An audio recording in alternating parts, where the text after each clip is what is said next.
What will be effect in accounting question? Sold goods on credit, asset increase, equity increase. अस्सलाम Okay. वालेकुम।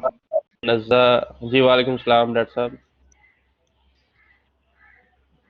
कैसे हैं doctor साहब, मेरी आवाज़ आ रही है? जी जी डॉक्टर साहब। स्क्रीन अकाउंट शेयर हो रही है? जी जी डॉक्टर साहब हो रही। अस्सलाम वालेकुम students. Dr. Abid is here with you. So uh, I will be taking today's class.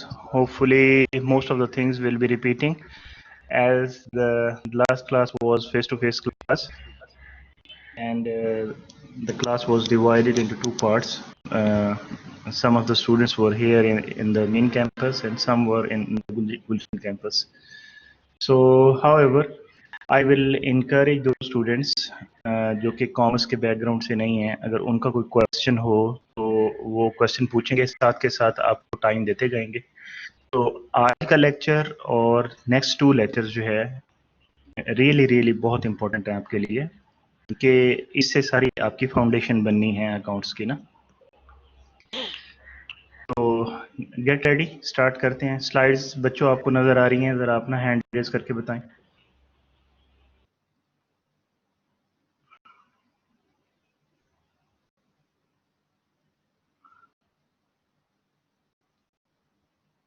Okay ji, good.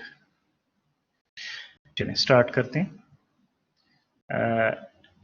Actually Telegram के ऊपर मैसेजेस वगैरह आ रहे थे, थोड़ी सी आपको हो सकता है कंफ्यूजन हो रही हो, मैं थोड़ा कर लूँ आपको। जो लोग मटेरियल देख रहे हैं ब्लैक बोर्ड के ऊपर जो पड़ा हुआ है, एक्चुअली वो 2 डिफरेंट बुक्स का मटेरियल है। एक बुक जो है वो डॉक्टर रियाज ने रिकमेंड की थी और एक बुक मैंने रिकमेंड की थी, और दोनों बुक्स आपको टेलीग्राम के ऊपर शेयर भी की गई हैं, दोनों अवेलेबल है वहाँ पे। ये वाली बुक भी अवेलेबल है और वो भी अवेलेबल है। इसमें ये है कि जब आप फाउंडेशन बना रहे होते हैं अकाउंटिंग की, तो आप किसी भी बुक को कंसल्ट कर सकते हैं, उससे कुछ फर्क नहीं पड़ता। असल चीज जो है वो ये है कि आपकी अंडरस्टैंडिंग और कॉन्सेप्ट्स जो है वो सॉलिड होने चाहिए, अच्छी तरह से आपको चीजें समझ आ जाएं, क्योंकि सब बुक्स में एक ही चीज बताई हुई है। तो जब फिर एडवांस लेवल आएंगे तो उसमें एडवांस लेवल्स के अंदर हो सकता है किसी एक ही बुक को लेके हम चलें आगे। तो कल भी टेलीग्राम ग्रुप पे मैसेज आया हुआ था कुछ स्टूडेंट्स का कि भाई कुछ चीज़ें कंफ्यूजिंग लग रही हैं। उसमें ये था कि कुछ चैप्टर 3 के यूनिट्स थे और कुछ चैप्टर 4 के यूनिट्स थे। वो यूनिट वाइज किया था जो डॉक्टर रियाज ने अपलोड की थी फाइल्स। तो उसमें टॉपिक्स वही हैं, ओवरलैपिंग टॉपिक्स हैं। जो टॉपिक्स मतलब मैं पढ़ा रहा हूँ इस बुक से, या वो जब पढ़ाते हैं तो वो उस बुक से पढ़ा रहे हैं, तो उससे कोई फर्क नहीं है एज सच।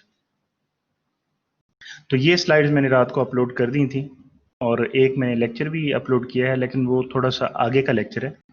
तो आज का लेक्चर अगर आप कर लेंगे तो आप उस लेक्चर को भी अंडरस्टैंड कर सकेंगे, और जो लोग कॉमर्स के बैकग्राउंड के हैं वो ऑलरेडी उस लेक्चर को अंडरस्टैंड करने की सलाह है। तो लेट्स स्टार्ट। हमारा आज का जो चैप्टर है, आज का जो लेक्चर है, उसके लर्निंग ऑब्जेक्टिव्स क्या होंगे, अकाउंट क्या है, अकाउंट क्या चीज़ होती है, और किस तरह से रिकॉर्डिंग प्रोसेस में ये हेल्प करता है हमें। ठीक है, ये लर्निंग ऑब्जेक्टिव्स रहेंगे, यानी आज का जो हमारा लेक्चर है ये कवर करेगा रिकॉर्डिंग प्रोसेस को। अगर आपको याद ना हो तो थोड़ा सा मैं आपको रिमाइंड करा देता हूँ कि हमने अकाउंटिंग को पढ़ा था, तो उसमें हमने कहा था कि 3 एक्टिविटीज होती हैं मेजर। ठीक है, उनको 4 भी बोल सकते हैं, लेकिन मेजर 3 होती है। एक आपकी आइडेंटिफिकेशन होती है कि वेदर के ये इकोनॉमिक इवेंट है, हमें इसको अकाउंटिंग ट्रांजैक्शन मानना चाहिए, या कोई ये और इवेंट है जिसको हम अकाउंटिंग में रिकॉर्ड नहीं करेंगे। ठीक है, ये आइडेंटिफिकेशन का प्रोसेस हो गया। सेकंड प्रोसेस आपका होता है रिकॉर्डिंग का, कि आप उसको रिकॉर्ड करते हैं। और तीसरा प्रोसेस होता है उसको इंफॉर्मेशन को आपने समराइज करके डिसेमिनेट करना होता है। ठीक है, जब आप समराइज करते हैं तो उसके अंदर आप उसको खाली समराइजेशन भी कह सकते हैं, उसकी क्लासिफिकेशन एंड समराइजेशन भी कह सकते हैं, दोनों चीजें उसके अंदर आ जाती हैं। तो इसमें कुछ खास फर्क नहीं है। तो हम आज ये देखेंगे कि अकाउंट होता क्या है। ठीक है, डेबिट क्रेडिट के रूल्स हम देखेंगे, रिकॉर्डिंग जब हम करने जाते हैं तो किस तरह से करते हैं, और बेसिक स्टेप्स हैं रिकॉर्डिंग के, उसके हिसाब से हम रिकॉर्डिंग को देखेंगे। रिकॉर्डिंग का मतलब सिंपली राइट डाउन करना है, यानी जो आप अपनी बुक्स के अंदर लिखेंगे उसके अंदर राइट डाउन करते हैं। हम ये देखेंगे कि सबसे पहले जो बुक हम यूज करते हैं रिकॉर्डिंग प्रोसेस के लिए वो क्या होती है, ठीक है, उसमें कैसे रिकॉर्ड करते हैं और फिर उससे हम मूव कैसे करते हैं चीजों को आगे, ठीक है। सबसे जो पहली बुक होती है उसको जर्नल कहते हैं। यहाँ पे थोड़ा सा आपको नजर आ रहा है what journal is and how it helps in recording process, ठीक है। ये जब आता है तो मैं आपको ज्यादा डिटेल के साथ इसका बताता हूँ। What a ledger is and how it helps in the recording process. Ledger क्या है, देखिए दो चीजें आ गई, एक जर्नल आ गया, एक लेजर आ गया। अब तीसरी चीज जो हमने देखी अकाउंट, अकाउंट, जर्नल, लेजर। फिर एक्सप्लेन व्हाट पोस्टिंग इज, ये एक प्रोसेस है पोस्टिंग का। What posting is and how it helps in the recording process. तो आप ये देखें सारा सब चीजों के अंदर आप एक्चुअली देख रिकॉर्डिंग प्रोसेस को ही रहे हैं। बुक कीपिंग का आंसर आपको अभी मिल जाएगा इसी के अंदर, थोड़ा सा होल्ड ऑन करें, आपको टाइम दूंगा मैं क्वेश्चन पूछने का। अच्छा, जब आपकी रिकॉर्डिंग कंप्लीट हो जाती है, रिकॉर्डिंग कंप्लीट हो गई आपकी, तो रिकॉर्डिंग कंप्लीट होने के बाद आप बनाते हैं ट्रायल बैलेंस। अब ट्रायल बैलेंस क्या होता है, जब ट्रायल बैलेंस आएगा तो उस वक्त देखेंगे, ठीक है। तो ये हमने लर्निंग ऑब्जेक्टिव्स को देख लिया। अगर हम वैसे क्लासीफाई करें हायरार्किकल वाइज कि कौन कौन से टॉपिक्स हैं और कौन सी चीजें कहाँ रिलेट करती हैं, तो ये स्क्रीन आपकी हेल्प करेगी। अकाउंट को जब आप देखते हैं तो अकाउंट के अंदर ही आपने देखना है डेबिट और क्रेडिट के जो रूल्स हैं वो कैसे अप्लाई होंगे, ठीक है। और ओनर इक्विटी का रिलेशनशिप क्या बनेगा बाकी अकाउंट्स के साथ, और आप समराइज करेंगे उन चीज़ों को, ठीक है। ये वही लर्निंग ऑब्जेक्टिव्स ही हैं, हमने उसको क्लासिफाई कर दिया कि अकाउंट के अंदर ये चीज़ें आ जाएंगी, ठीक है। रिकॉर्डिंग प्रोसेस के अंदर जो स्टेप्स आ रहे हैं उसमें आपके पास कौन कौन सी चीज़ें आ जाएंगी। आपका सबसे पहले जर्नल आ जाएगा, ये एक बुक का नाम है जर्नल, ठीक है, JOURNAL। मैं क्योंकि फाउंडेशंस पढ़ा रहा हूँ तो जो उनको मैं मुखातिब कर रहा हूँ वो नॉन कॉमर्स वाले स्टूडेंट्स हैं, क्योंकि कॉमर्स के स्टूडेंट्स को ऑलरेडी इन चीज़ों का पता होगा। उसके बाद है लेजर, फिर पोस्टिंग एक प्रोसेस है, चार्ट ऑफ अकाउंट्स क्या चीज़ है, ठीक है, और रिकॉर्डिंग प्रोसेस का पूरा जो इसके अंदर ये सारी चीज़ें होंगी वो बताएंगे। तो ये स्टेप्स हैं रिकॉर्डिंग प्रोसेस के जो हम इसके अंदर पढ़ेंगे इसी चैप्टर के अंदर। और फिर ट्रेंस है आपका, जी दोनों का फर्क भी मैं बताऊंगा, दोनों का फर्क बताऊंगा। अच्छा, ट्रायल बैलेंस के अंदर देखते हैं ट्रायल बैलेंस बनाते कैसे हैं, ट्रायल बैलेंस कहते किसे हैं, ठीक है, इसकी लिमिटेशन क्या होती हैं और इसमें कौन से एरर्स हम देख सकते हैं और कौन सी चीज़ों को नहीं देख सकते, इसकी लिमिटेशंस क्या है, ठीक है। तो बेसिकली ये जो दोनों स्लाइड हैं, ये वाली स्लाइड और ये वाली स्लाइड, ये सेम है, ठीक है। हाँ, हमने इस स्लाइड में ओवरऑल हमने देखा कि हमने क्या सीखना है आज के लेक्चर के अंदर, और इसमें हमने उसको क्लासिफाई कर लिया कि कौन सी चीजें किसके अंदर आएंगी। कुछ चीजें अकाउंट के अंदर आएंगी, कुछ रिकॉर्डिंग प्रोसेस के अंदर और कुछ ट्रायल बैलेंस के अंदर। Let's start with the account. Account के साथ स्टार्ट करते हैं। अकाउंट को हम टी अकाउंट भी बोलते हैं, ठीक है, हम अकाउंट को लेजर भी बोलते हैं, ठीक है। अकाउंट को ही हम लेजर भी बोलते हैं, अकाउंट को हम टी अकाउंट भी बोलते हैं, क्योंकि इसकी जो शेप बनती है वो टी की शेप बनती है, टी की तरह की शेप बनती है। ये देखें ना, ऐसे आप ऐसे के ऐसे बनाते हैं, टी शेप बनती है इसकी, इसीलिए इसको टी अकाउंट भी कहते हैं। An account can be illustrated in a T account form. तो ये टी अगर आप ये नीचे ये वाली ना डालें लाइन तो ये टी की फॉर्म बनती है, जो अल्फाबेट है हमारे पास इंग्लिश का टी वो बनती है। अच्छा, अकाउंट टी अकाउंट को कैसे लिखते हैं, सबसे अकाउंट का नाम लिखते हैं। अब अकाउंट का नाम, अकाउंट है क्या चीज, सबसे पहले तो ये है ना, अकाउंट है क्या चीज। आप जो भी चीज ट्रांजैक्शन के अंदर लेके आते हैं जिसको आप मॉनेटरी टर्म्स के अंदर रिप्रेजेंट कर सकते हैं, जो क्वालिफाई करती है ट्रांजैक्शन के लिए। आपने अकाउंटिंग इक्वेशन में देखा था ना कि आप कहते हैं कि एक अकाउंटिंग इक्वेशन में ड्यूअल इफेक्ट होता है, एक चीज इंक्रीज हो रही होती है, एक डिक्रीज हो रही होती है, या दोनों चीजें इंक्रीज हो रही होती हैं। तो अकाउंटिंग इक्वेशन में आपने इम्पैक्ट देखा था। तो अकाउंटिंग इक्वेशन में हमारे पास कितनी चीजें थी, तीन चीजें थी। Assets is equal to liabilities plus owner equity, ठीक है। तो तीन चीजें थी, एक एसेट्स थे, एक लाइबिलिटीज थी और एक ओनर इक्विटी थी। तो ये एसेट्स क्या है? जब आप कहते हैं जी कि मैंने कुछ परचेज किया, ठीक है, कैश पे, ये मैंने इक्विपमेंट परचेज किया कैश के ऊपर, तो इक्विपमेंट क्या है? एसेट है। आपका एसेट इंक्रीज हो रहा है, ठीक है। इक्विपमेंट क्या है? इक्विपमेंट एक अकाउंट बनेगा उसका। कैश क्या है? आप कैश दे रहे हैं, कैश भी एक अकाउंट बनेगा। तो हर चीज जो आपकी ट्रांजेक्शन के अंदर आती है उसको हम अकाउंट की फॉर्म में लिखते हैं, लेकिन उसको हम वंस लिखते हैं, ठीक है। एक अकाउंट अगर कैश है तो जितनी भी ट्रांजेक्शन होगी वो सारी उसी कैश के अंदर ही होंगी, ठीक है। कैश इंक्रीज हो रहा है, कैश डिक्रीज हो रहा है, ठीक है। कैश या तो इंक्रीज होगा या डिक्रीज होगा। इसी तरह से कोई और एसेट है, फॉर एग्जांपल आपकी इन्वेंट्री है या स्टॉक्स हैं, आपके पास जो माल पड़ा हुआ है दुकान के अंदर, वो इंक्रीज होगा या डिक्रीज होगा। तो इसी तरह से लाइबिलिटीज हैं आपकी, उधार इंक्रीज होगी, पेएबल्स इंक्रीज होंगे या डिक्रीज होंगे। इस तरह से इक्विटी या इंक्रीज होगी या डिक्रीज होगी। इक्विटी के अंदर फर्दर हमने देखा था दो और चीजों को। हमने कहा था कि इक्विटी जो है जब एक्सपेंस होते हैं तो हमारी इक्विटी डिक्रीज होती है, अकाउंटिंग इक्वेशन के अंदर हमने देखा था। दूसरा हमने देखा था कि जब हम रेवेन्यूज हमें मिलते हैं, हम सेल्स करते हैं, जब हम सेल करते हैं तो हमें जो पैसे मिलते हैं उसको हम रेवेन्यू करते हैं सेल्स के अगेंस्ट। जब हम सेल्स करते हैं, चाहे हम सर्विस सेल कर रहे हैं अपनी या हम प्रोडक्ट सेल कर रहे हैं, सर्विस या प्रोडक्ट सेल करने से जो हमें पैसे मिलते हैं उसको हम रेवेन्यू कहते हैं। तो रेवेन्यू जब हमारे पास आते हैं वो हमारी इक्विटी को इंक्रीज करते हैं, ठीक है। तो दो चीजें हमने पढ़ी, एक रेवेन्यूज और एक एक्सपेंसेस। एक चीज जो है आपकी इक्विटी को इंक्रीज करती है, एक चीज आपकी इक्विटी को डिक्रीज करती है।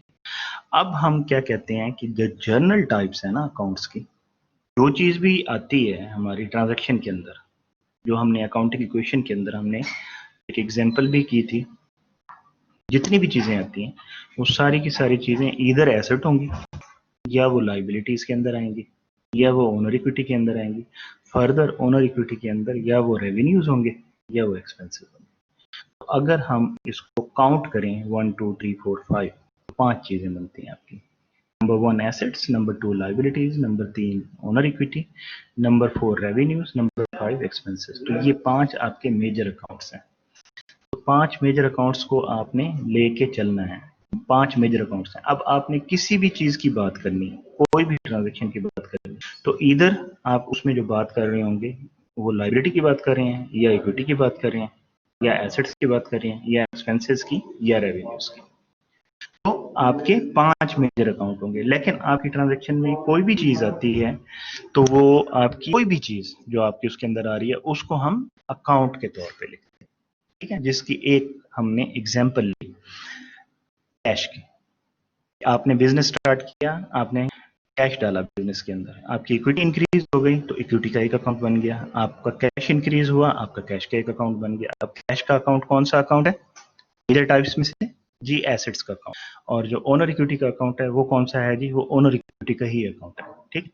तो उसको आप टी फॉर्म में लिखते हैं, ऊपर आप अकाउंट का नाम लिखते हैं, जैसे मैंने आपको अभी एग्जांपल दी कैश की, ऊपर कैश लिखेंगे और इसके दो कॉलम्स बनाते हैं। टी बनाएंगे तो दो कॉलम्स नजर आ रहे होंगे इसके। फर्स्ट कॉलम आपका डेबिट कहलाता है और सेकंड क्रेडिट कहलाता है, ठीक है।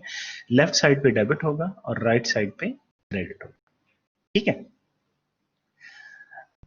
अच्छा, इसको हम देख लेते हैं क्या लिखा हुआ। Record of increases and decreases in a specific asset, liability, equity, revenue और एक्सपेंस। वही चीज हो गई। 5 चीजें हैं, देखें, assets, liabilities, equity, revenue, expense. 5 चीजें, 5 उंगलियां, 5 अकाउंट, याद रखें आप, ठीक है। 3 अकाउंट आपके अकाउंटिंग इक्वेशन के हैं और 2 जो आपकी इक्विटी को डिस्टर्ब करते हैं, इंक्रीज या डिक्रीज करते हैं, चेंज लेके आते हैं इक्विटी के अंदर। तो ये आपका अकाउंट है, ठीक है। अब आप कहते हैं जो हमने ट्रांजैक्शंस वहां पे पढ़ी थी अकाउंटिंग इक्वेशन में, जी बिजनेस स्टार्ट किया, हमने कहा जी कैश इंक्रीज हो गया, इक्विटी इंक्रीज हो गई। फिर हमने कहा जी हमने इक्विपमेंट परचेज कर लिया, इक्विपमेंट इंक्रीज हो गया, कैश डिक्रीज हो गया। आपका जो भी इंक्रीज डिक्रीज आ रहा है, आपने इंक्रीज डिक्रीज की जगह पे आपने और लफ्ज यूज करने हैं जिनको हम कहते हैं डेबिट और क्रेडिट। डेबिट को ऑलवेज ऑलवेज ऑलवेज हमेशा लेफ्ट साइड पे लिखते हैं यहाँ पे, और क्रेडिट को ऑलवेज ऑलवेज ऑलवेज आप राइट साइड पे लिखते हैं, ठीक है। और जब आप ट्रांजैक्शन करते हैं ट्रांजैक्शन लिखते हैं तो ट्रांजैक्शन में पहले डेबिट आता है फिर क्रेडिट आता है। अच्छा, इसकी एग्जांपल आ जाएगी अकाउंट की, मेरे ख्याल में आपको समझ आ गई होगी। जी, एमन फातिमा, क्वेश्चन करें क्योंकि ये चीजें बहुत इंपॉर्टेंट है अंडरस्टैंड करना। अकाउंट मैंने बताया कि कोई भी चीज आपकी ट्रांजैक्शन के अंदर आती है तो उसको हम अकाउंट के तौर पे लेते हैं, जबकि उनकी मेजर टाइप्स जो हैं, यानी वो अकाउंट रिलेट करता है जाके किसी 5 में से किसी एक चीज के साथ। 3 चीजें तो आपकी अकाउंटिंग इक्वेशन की हैं और 2 चीजें जो आपकी इक्विटी को डिस्टर्ब करती हैं या चेंज करती हैं इक्विटी को, रेवेन्यू और एक्सपेंसेस। ठीक है, एसेट, लायबिलिटीज, इक्विटी। आपने कोई भी चीज ली, you can think of anything, any idea, आपकी कोई भी ट्रांजेक्शन हो रही है।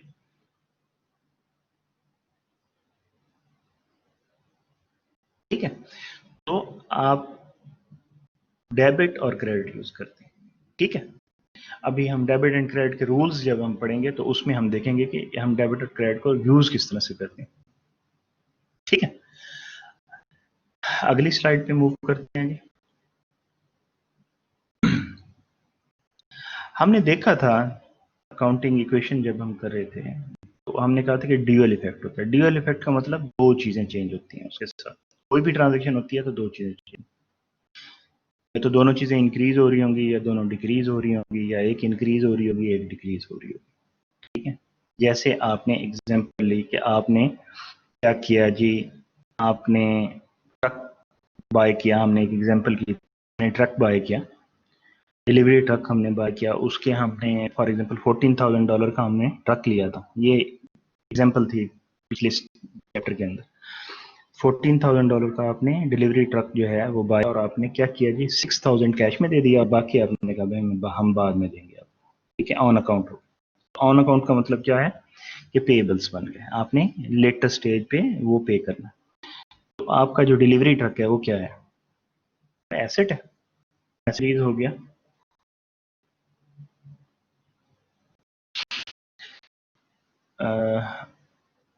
वो जी है नदीम, इस बुक को मैंने शेयर किया हुआ है, प्लीज डिस्टर्ब नहीं करें। आपको जब क्वेश्चन दिया जाए ना उसको पूछें क्वेश्चन, टाइम वेस्ट होता है।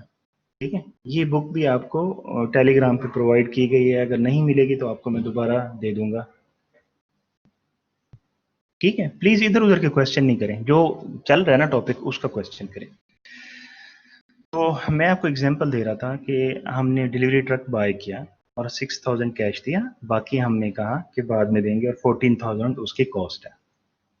तो डिलीवरी ट्रक आपके पास आया तो आपका डिलीवरी ट्रक क्या है, आपका एसेट है। एसेट इंक्रीज हुआ, आपका एसेट इंक्रीज हुआ और आपका कैश डिक्रीज हुआ। आपने 6,000 कैश दिया और क्या हुआ, आपके अकाउंट्स पेएबल जनरेट हुए, यानी आपके अकाउंट्स पेएबल इंक्रीज हुए।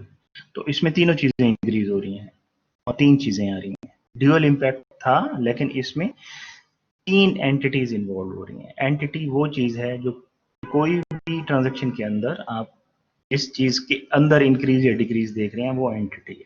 ठीक है, अकाउंटिंग के अंदर तो आपका ट्रक इंक्रीज हुआ, एक एसेट इंक्रीज हुआ, इक्विपमेंट आप उसे कह सकते हैं। आपका कैश जो है, सॉरी, कैश डिक्रीज हुआ, कैश डिक्रीज हो रहा है, एक एसेट इंक्रीज हो रहा है, इक्विपमेंट का इंक्रीज हो रहा है, कैश डिक्रीज हो रहा है और अकाउंट्स पेएबल इंक्रीज हो रहे हैं। तो 3 जगह पे इम्पैक्ट आ रहा है इसका। तो इसका ड्यूअल इम्पैक्ट आता है, यानी 2 चीजों में इम्पैक्ट आता है, कुछ इंक्रीज होता है कुछ डिक्रीज होता है, या दोनों होंगे या दोनों डिक्रीज होंगे, या एक साइड पे इंक्रीज होगा एक साइड पे डिक्रीज होगा।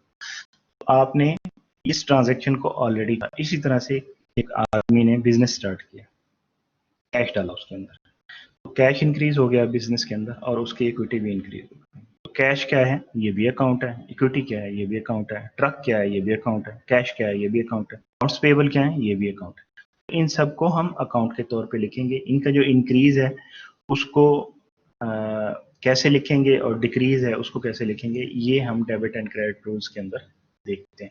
लेकिन ड्यूअल इम्पैक्ट हो, each transaction must affect 2 or more accounts to keep the basic accounting equation in balance। Accounting equation में आप बैलेंस में रखते हैं, आप जो भी ट्रांजैक्शन करते हैं इक्वेशन आपकी इक्वेट ही रहती है, यानी इक्वल ही रहती है, उसमें फर्क नहीं आता। Recording then by debiting at least one account and crediting another account। वहां आप इंक्रीज डिक्रीज कर रहे थे। अब हम क्या कह रहे हैं, एक चीज डेबिट होगी, एक चीज क्रेडिट। डेबिट एंड क्रेडिट का रूल क्या बताता है कि मिनिमम एक चीज डेबिट होगी और एक चीज क्रेडिट होगी, ठीक है।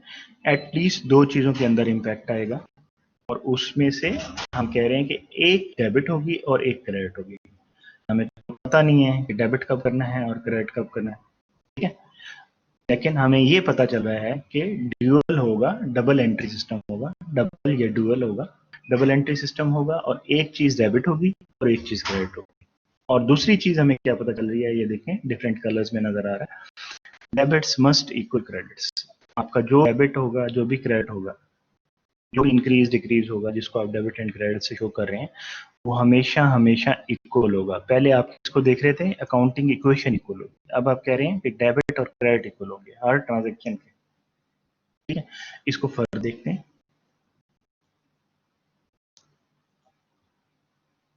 लीजिए, if debit amounts are greater than credit amounts, the account will have a debit balance। तो ये तो सिंपल है, ठीक है। आप एक अकाउंट है कोई भी, से फॉर एग्जांपल कैश का अकाउंट है, कैश का अकाउंट है, ठीक है। 10,000 इधर लिखा हुआ है, 8,000 इधर, इधर 3,000 लिखा हुआ है। तो आप इसको टोटल करें, 18,000 बनता है, इसको टोटल करें, ये तो है के लिए 3,000। आपकी कौन सी साइड ज्यादा बड़ी है, ये वाली साइड बड़ी है। जो साइड बड़ी होगी उस बैलेंस को हम उसका नाम दे देंगे, बैलेंस को हम बोलेंगे ये डेबिट बैलेंस है, हम बोलेंगे ये डेबिट डेबिट बैलेंस है। देखिए ये डेबिट बैलेंस है, 15,000 ज्यादा है इधर, 18,000 माइनस 3,000, तो क्योंकि डेबिट साइड बड़ी है तो आप इसको डेबिट बैलेंस बोलेंगे। और इसी तरह से अगर आपकी क्रेडिट साइड बड़ी हो जाएगी तो आप उसको बोलेंगे क्रेडिट बैलेंस, ठीक है। अब आपने देखा कि आपकी जो कोई भी ट्रांजैक्शन होती है, फाइनेंशियल ट्रांजैक्शन, एक तो ये है कि आप उसको अकाउंट के अंदर लिखते जरूर हैं। नंबर टू, आपकी डेबिट साइड जो है वो लेफ्ट साइड पे होती है और आपकी क्रेडिट साइड राइट साइड पे होती है। आपकी डेबिट और क्रेडिट किस चीज को रिप्रेजेंट करते हैं, इंक्रीज और डिक्रीज को रिप्रेजेंट करते हैं। लेकिन हमने अभी तक ये नहीं देखा इंक्रीज और डिक्रीज को हम कैसे नोट करेंगे, वो डेबिट एंड क्रेडिट रूल्स के अंदर हम देखेंगे, आने वाले हैं, अभी आते हैं वो भी, उसको भी देखते हैं। लेकिन हमने ये देखा कि अगर डेबिट साइड बड़ी हो जाती है तो हम जब उसको टोटल करते हैं तो नीचे जो बैलेंस बनता है, जो साइड बड़ी होगी उस बैलेंस को उसके साथ हम उस कॉलम का नाम लगा देते हैं। जैसे इस कॉलम को हमने कहा ये डेबिट बैलेंस, डेबिट कॉलम है, और इसको हमने कहा क्रेडिट कॉलम है। तो अगर डेबिट बड़ा होगा तो हम इस बैलेंस को कहेंगे ये डेबिट बैलेंस है, और अगर क्रेडिट बड़ा होगा तो हम कहेंगे ये क्रेडिट बैलेंस है, ठीक है। इसी तरह से देखें उसी के आगे, if debit amount is less than credit amount the account will have a credit balance. तो इसका देखें 8, 3, 11 और 10,000, तो 1,000 इधर से ज्यादा है, तो ये इसका 1,000 कौन सा बैलेंस है, क्रेडिट बैलेंस, ठीक है। ये ट्रांजेक्शन्स लिखी हुई हैं इसकी, यानी जो एक ट्रांजेक्शन को जब आप लिखते हैं तो इसके अंदर इस तरह से लिखते हैं। लेकिन कुछ चीजें अभी आपको इसकी नहीं पता चल रही होंगी, अभी हम जनरल के बाद इसको देखते हैं तो फिर आपको इसकी भी समझ आ जाएगी। फिलहाल इतना आपको हमने बताया कि हर चीज जो ट्रांजैक्शन के अंदर आ रही होती है उसको हम अकाउंट के तौर पे लिखते हैं। अकाउंट को हम टी अकाउंट के फॉर्म में भी लिखते हैं, यानी इंग्लिश का लेटर टी बनता है। तो उसमें दो कॉलम आपको नजर आ रहे होते हैं, फर्स्ट कॉलम डेबिट कॉलम होता है और सेकंड कॉलम इसका क्रेडिट कॉलम होता है। और फर्स्ट कॉलम डेबिट और सेकंड क्रेडिट, और जो भी उसके अंदर इंक्रीज डिक्रीज आप जो भी नोट कर रहे हैं उसके हिसाब से उसके अंदर आप लिख रहे होते हैं। और जो साइड बड़ी होती है उसका उस उसका नाम जो है वो बैलेंस के साथ लिख जाता है। अगर डेबिट साइड बड़ी होगी तो डेबिट बैलेंस, और क्रेडिट साइड बड़ी होगी तो क्रेडिट बैलेंस हो जाएगा, ठीक है। अच्छा जी, अब आ गए आपके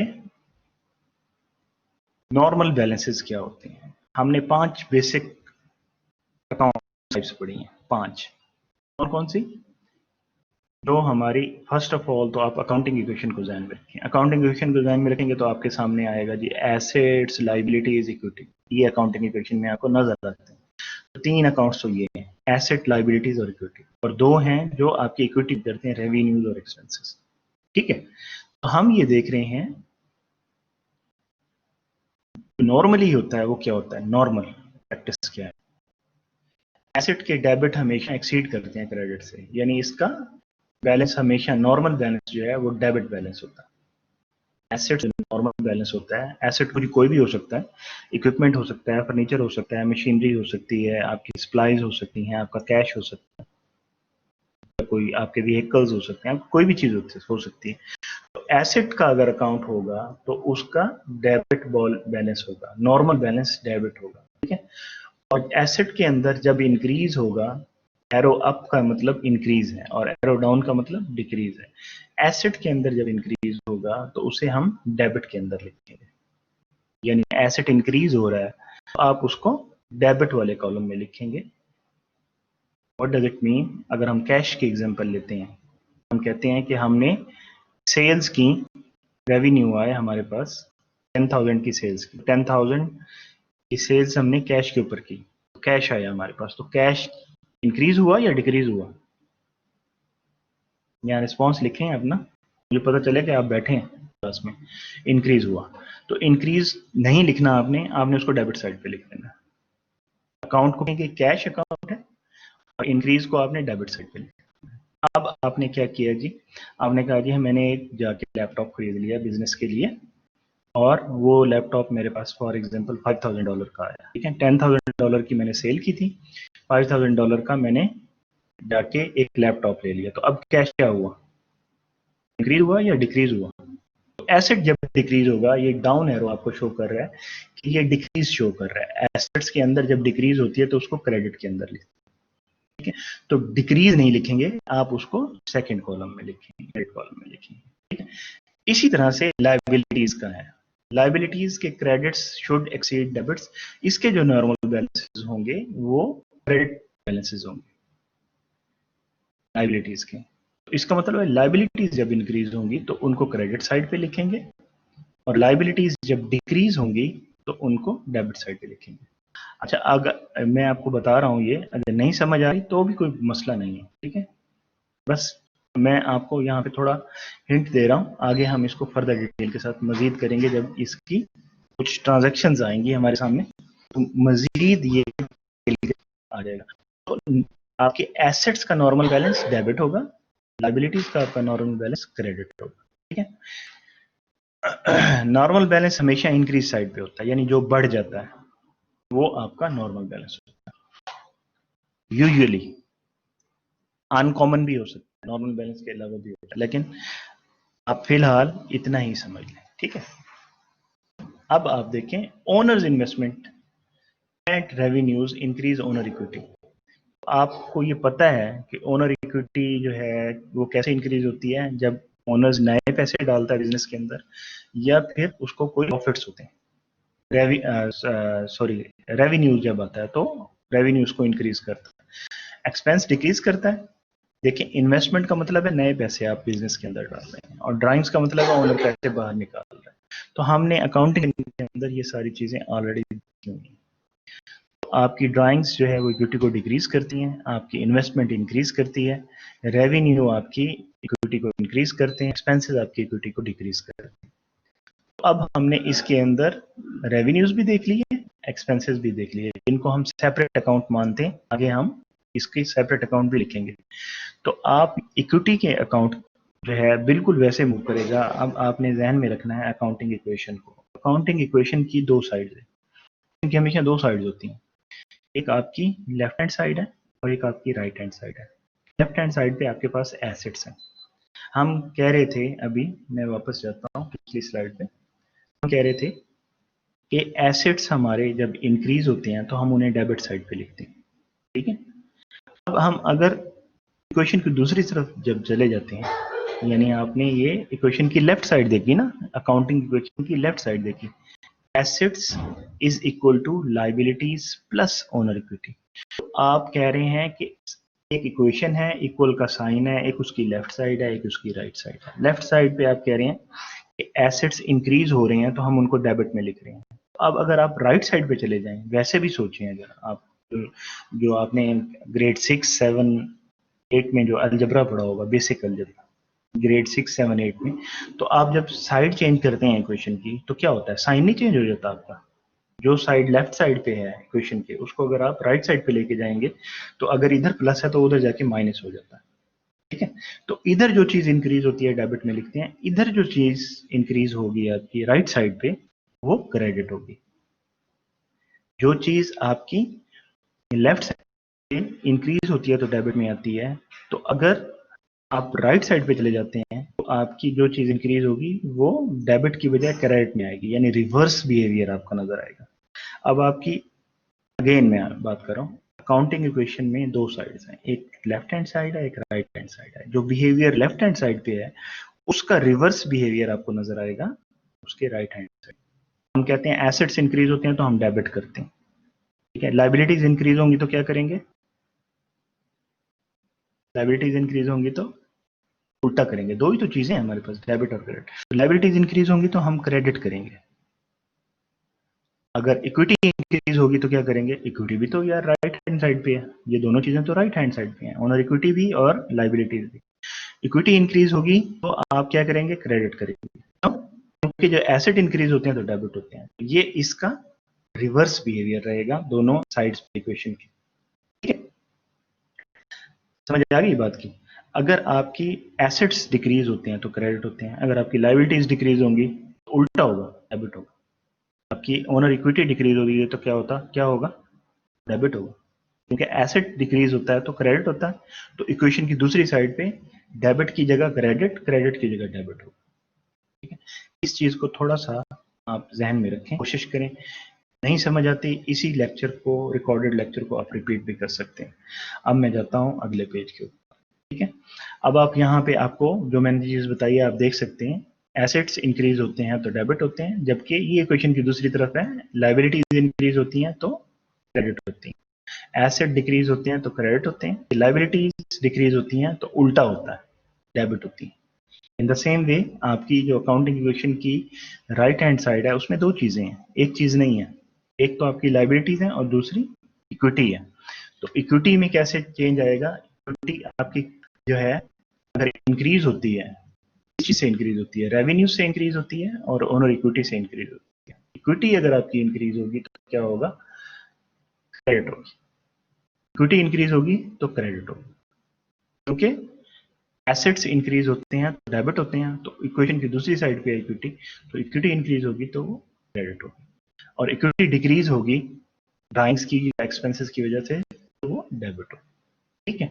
मेरे ख्याल में ये चीज समझ गई होगी। जो इन्वेस्टमेंट होती है ओनर की उसको हम ओनर कैपिटल भी कहते हैं, ठीक है। और यानी आपने नया कैपिटल डाला बिजनेस के अंदर, नए पैसे डाले या नए एसेट्स डाले तो वो आपका ओनर कैपिटल कहलाएगा। ओनर कैपिटल इंक्रीज होगा तो क्रेडिट होगा, और ओनर कैपिटल डिक्रीज होगा तो डेबिट होगा।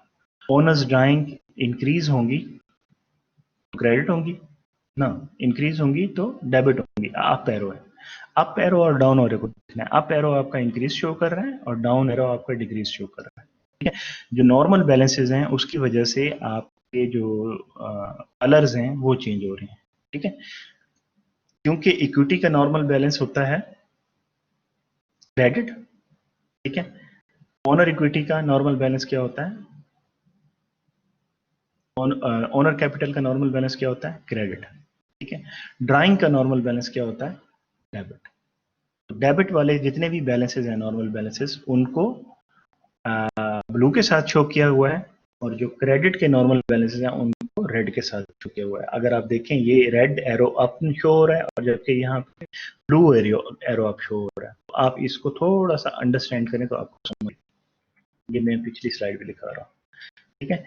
इसका नॉर्मल बैलेंस कौन सा है, इसका नॉर्मल बैलेंस आपका डेबिट है, इसका नॉर्मल बैलेंस भी डेबिट है। इस स्लाइड पे थोड़ा सा डिफरेंट है, इसमें यहाँ रेड में शो करना चाहिए था इसको। हाउएवर आप इस स्लाइड पे उस तरह से उसने फॉलो किया उसको। अच्छा, अब हमने देखा कि आपके जो रेवेन्यू है वो इंक्रीज होते हैं तो इक्विटी को इंक्रीज करते हैं ना। हमने तीन अकाउंट तो देख लिए, डेबिट और क्रेडिट के रूल्स तीन अकाउंट्स के साथ देख लिए, एसेट्स, लाइबिलिटीज और ओनर इक्विटी के साथ। हम इसको देखते हैं एक्सपेंसेस और रेवेन्यूज के साथ, ठीक है। हम कहते हैं कि एक्सपेंसेस और रेवेन्यूज अलग से दो नए अकाउंट हैं जो अकाउंटिंग इक्वेशन के अंदर हम उनका चैनल यूज करते हैं इक्विटी का, वो इक्विटी को इंक्रीज करते हैं या डिक्रीज करते हैं। अगर हम इसको वैसे अकाउंट्स की टाइप्स को देखें तो हम कहते हैं रेवेन्यूज और एक्सपेंसेस डिफरेंट टाइप्स के अकाउंट्स हैं, ठीक है। और अगर रेवेन्यू इंक्रीज होता है तो वो क्या करता है, रेवेन्यूज की इंक्रीज होता है तो वो ओनर इक्विटी आपकी क्रेडिट होती है। तो इसी तरह से रेवेन्यू का अकाउंट जो है वो क्या होगा, क्रेडिट अकाउंट होगा, उसका नॉर्मल बैलेंस क्रेडिट होगा। और इसी तरह से एक्सपेंसेस जब इंक्रीज होते हैं तो इक्विटी को डिक्रीज करते हैं तो डेबिट होते हैं, तो एक्सपेंसेस का नॉर्मल अकाउंट डेबिट होगा, ठीक है। ये अभी रेवेन्यू और इसका भी आ गया, ये अभी मैंने बताया। रेवेन्यू आपकी टोटल अर्निंग है। रेवेन्यू क्या होता है, आपकी कॉस्ट प्लस मार्जिन जो होता है आप जो रिसीव कर रहे होते हैं। फॉर एग्जांपल आपने एक प्रोडक्ट ली है, एक फोन लिया आपने, फॉर एग्जांपल 10,000 का लिया और आपने उसे सेल कर दिया 12,000 का। तो आपने 10,000 उसकी कॉस्ट हो गई, 2,000 आपने उसके ऊपर प्रॉफिट मार्जिन लिया, तो आपका रेवेन्यू कितना हुआ, रेवेन्यू कितना हुआ थोड़ा कोई बताएगा यहाँ पे। 12,000 कॉस्ट प्लस मार्जिन आपका रेवेन्यू होता है, ठीक है। ओके जी, the purpose of revenue is to benefit the owner, इसीलिए ओनर इक्विटी इंक्रीज होती है। रेवेन्यू आने से ओनर इक्विटी इंक्रीज होती है। The effect of credits on revenue account is same as the effect on owner capital. हम कहते हैं कि रेवेन्यू आता है तो इक्विटी इंक्रीज होती है, तो इसी तरह से रेवेन्यू के अकाउंट को जब हम सेपरेट करेंगे तो हम वही इम्पैक्ट लेंगे जो हम ओनर इक्विटी के अंदर लेते हैं। हम कहते हैं रेवेन्यू इंक्रीज करता है इक्विटी को। इक्विटी कहाँ पे नजर आती है हमें, right hand side of the accounting equation नजर आती है। Right hand side of the accounting equation नजर आती है, तो लेफ्ट हम कहते हैं कि एसेट्स इंक्रीज होते हैं तो डेबिट होते हैं, तो इक्विटी इंक्रीज होगी तो क्या होगी, क्रेडिट होगी। अब रेवेन्यू की क्या करता है, रेवेन्यू इक्विटी को इंक्रीज करता है। रेवेन्यू अगर इक्विटी को इंक्रीज करता है तो क्रेडिट होगा। तो इसका मतलब अगर हम रेवेन्यू का अकाउंट सेपरेट भी करके ले जाएंगे तो रेवेन्यू जब इंक्रीज होगा तो वो क्या होगा, वो क्रेडिट होगा, ये क्रेडिट होगा, ठीक है। और यहाँ पे अगरचे रेवेन्यू डिक्रीज दिखाया गया है, लेकिन रेवेन्यू बेसिकली डिक्रीज आप जब इसको देखते हैं तो रिलेटिव होता है, अदरवाइज रेवेन्यू या तो होता है या नहीं होता। आपने देखा होगा शॉप्स वाले या जो बिजनेस वाले होते हैं तो वो कहते हैं जी बिजनेस की सेल्स हुई ही नहीं है, हुई ही नहीं है तो ये नॉन एग्जिस्टेंट हो गई ना, है ही नहीं एक चीज, या हुई है सेल, तो या तो ये रेवेन्यू होता है या नहीं होता। जब आप इसको कंपेयर करते हैं किसी और टाइम पीरियड के साथ, यानी कल के निस्बत आज का रेवेन्यू कम है, फिर आप कहते हैं कम है या ज्यादा है, या कल की निस्बत ज्यादा है, कल से आज रेवेन्यू ज्यादा है, कल से आज सेल ज्यादा हुई है, ठीक है। सेल्स और रेवेन्यू आप इसको अल्टरनेटिवली यूज कर सकते हैं। जब हम सेल करते हैं तो तभी रेवेन्यू आप लेते हैं ना, कुछ सेल कर रहे होते हैं आप। तो कहने का मकसद ये है कि आपको मैं ये बताना चाह रहा हूँ कि रेवेन्यू और एक्सपेंस दो अकाउंट ऐसे हैं जो या तो एग्जिस्ट करते हैं या नहीं एग्जिस्ट करते। इनका इंक्रीज और डिक्रीज का कॉन्सेप्ट उस तरह से नहीं है जिस तरह से एसेट, लाइबिलिटीज और इक्विटी का। हम कहते हैं एसेट इंक्रीज भी होते हैं, एसेट डिक्रीज भी होते हैं। हम कहते हैं लाइबिलिटीज इंक्रीज भी होती हैं, डिक्रीज भी होती हैं। हम कहते हैं इक्विटी इंक्रीज भी होती है और डिक्रीज भी होती है। जबकि एक्सपेंसेस और रेवेन्यूज या तो होते हैं या होते हैं, ठीक है। अगरचे हमने as a rule of thumb हमने यहाँ पे बता दिया इंक्रीज इस तरह से होता है तो डिक्रीज क्या होगा, उसका उलट होगा। यानी हमने कहा रेवेन्यू होता है तो हम उसे क्रेडिट साइड पे लिखते हैं, और जब डिक्रीज होगा तो हम उसको डेबिट साइड पे लिखेंगे। लेकिन बेसिकली रेवेन्यू का जो कॉन्सेप्ट है वो ये है कि रेवेन्यू होगा या नहीं होगा, और अगर होगा तो क्रेडिट साइड पे होगा, और होगा तो फिर आप उसको लिखेंगे ही नहीं। इस तरह से एक्सपेंस अगर होगा तो उसे डेबिट साइड पे लिखेंगे, अगर नहीं होगा उसको लिखेंगे ही नहीं। और अगर उसको आप चेक कर रहे हैं डिक्रीज हो रहा है या इंक्रीज हो रहा है तो फिर आप इसी उसको कंपेयर कर रहे होंगे किसी और पीरियड के साथ, किसी और चीज के साथ कंपेयर कर रहे हैं, ठीक है। तो एक्सपेंसेस का अकाउंट भी चूंकि सेम आप इक्विटी से निकाल के लेके आ रहे हैं दो अकाउंट्स को, अगर अकाउंटिंग इक्वेशन की बात करें हम तो expenses has the opposite effect, expenses decrease on equity, जो चीज डिक्रीज करती है ऑन इक्विटी को उसको हम डेबिट लिखते हैं, ठीक है। क्योंकि ये अकाउंटिंग इक्वेशन के अंदर इक्विटी आपकी राइट हैंड साइड पे आती है, एसेट आपका डिक्रीज होता है तो क्रेडिट होता है, इक्विटी डिक्रीज होगी तो डेबिट होगी, ठीक है। ये डेबिट क्रेडिट अगर आपने सीख लिए तो समझिए कि आपने एक बहुत बड़ा मार्का मार लिया ऑलरेडी। अकाउंटिंग में ये बहुत इंपॉर्टेंट है। और डेबिट और क्रेडिट हैं क्या, अब आप देख रहे हैं कि डेबिट और क्रेडिट जैसे ही अकाउंट चेंज होता है, हमने 5 मेजर अकाउंट्स पढ़ लिए, 5 major accounts, assets, liabilities, equity, revenue और एक्सपेंसेस। 5 मेजर अकाउंट्स के साथ अगर आप अकाउंट्स को देख रही हैं, डेबिट्स एंड क्रेडिट के रूल्स को देख रही हैं, इंक्रीज और डिक्रीज को आप देख रहे हैं, ठीक है। और इसका अगर आप सिर्फ करना चाहें तो सिरा कहाँ से पकड़ेंगे, आप खाली एसेट्स को अगर आप याद रखें, डेबिट और क्रेडिट को, तो बाकी वो खुद याद रहेंगे आपको। अगर आप ये याद रखें कि एसेट इंक्रीज होते हैं तो क्या होता है, डेबिट होता है। तो इक्वेशन की जो दूसरी साइड पे जो चीजें हैं, लायबिलिटी और इक्विटी, या फिर इक्विटी के साथ रिलेट कर रहे हैं हम रेवेन्यू और एक्सपेंसेस को, ठीक है। तो आप ये देखें कि जो चीज इधर इंक्रीज हो रही है अकाउंटिंग इक्वेशन में राइट हैंड साइड, तो वो डेबिट हो रही है, तो इधर जो इंक्रीज होगी आपकी सॉरी लेफ्ट हैंड साइड पे जो इंक्रीज हो रही है वो अगर डेबिट हो रही है तो राइट हैंड साइड पे वो क्रेडिट होगी, ठीक है।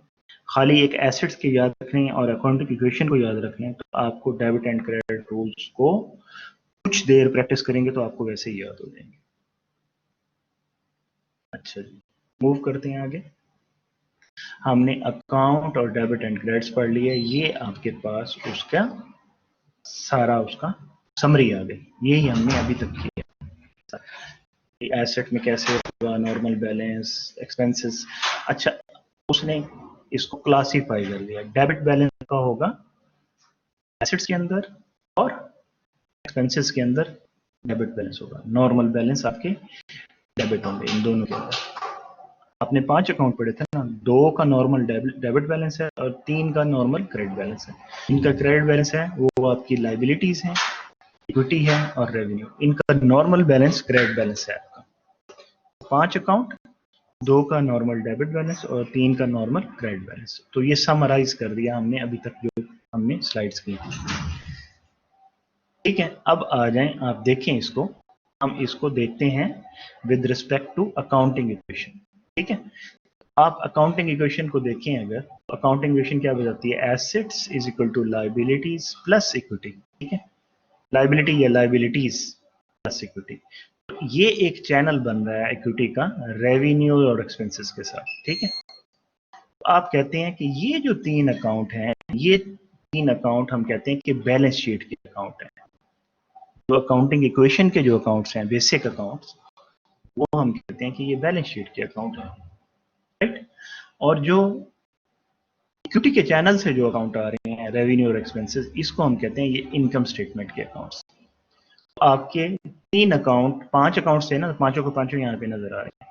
तो 3 अकाउंट आपके बैलेंस शीट के हैं और 2 आपके इनकम स्टेटमेंट के हैं। इनको हम, चले मैं बाद में बताऊंगा, इनको हम कुछ और नाम भी देते हैं, ठीक है। अब इनके आप यहाँ समराइज करते हैं डेबिट एंड क्रेडिट रूल को, तो आप देखेंगे यहाँ पे कि जो चीज यहाँ इंक्रीज डिक्रीज हो रही है, इधर उसका उलट हो रही होगी एरो के साइंस के साथ, ठीक है। एसेट इंक्रीज होगा डेबिट, नॉर्मल बैलेंस डेबिट, ठीक है। एक्सपेंस इंक्रीज होगा, इक्विटी डिक्रीज होगी, इधर इंक्रीज है इधर डिक्रीज है, इधर इंक्रीज है इधर डिक्रीज है। आपके एक्सपेंसेस किस चीज को डिक्रीज करते हैं, इक्विटी को डिक्रीज करते हैं। आपके एसेट इंक्रीज होते हैं तो डेबिट लिखते हैं, आपकी इक्विटी डिक्रीज होती है तो आप एक्सपेंस होते हैं, ठीक है, उनको डेबिट लिखते हैं। तो ये नॉर्मल बैलेंस आपकी क्या, कौन से हो गए, नॉर्मल डेबिट बैलेंसेस हो गए। और अगर लाइबिलिटी की बात करें तो लाइबिलिटी जब इंक्रीज होगी क्रेडिट बैलेंस, इक्विटी जब इंक्रीज होगी क्रेडिट बैलेंस, रेवेन्यू जब इंक्रीज होंगे क्रेडिट बैलेंस। ये क्रेडिट बैलेंसेस, यानी हम इसको दिखा रहे हैं आपको, क्रेडिट बैलेंस नहीं दिखा रहे बेसिकली। जब लाइबिलिटी डिक्रीज होगी तो आपकी डेबिट होगी, ठीक है।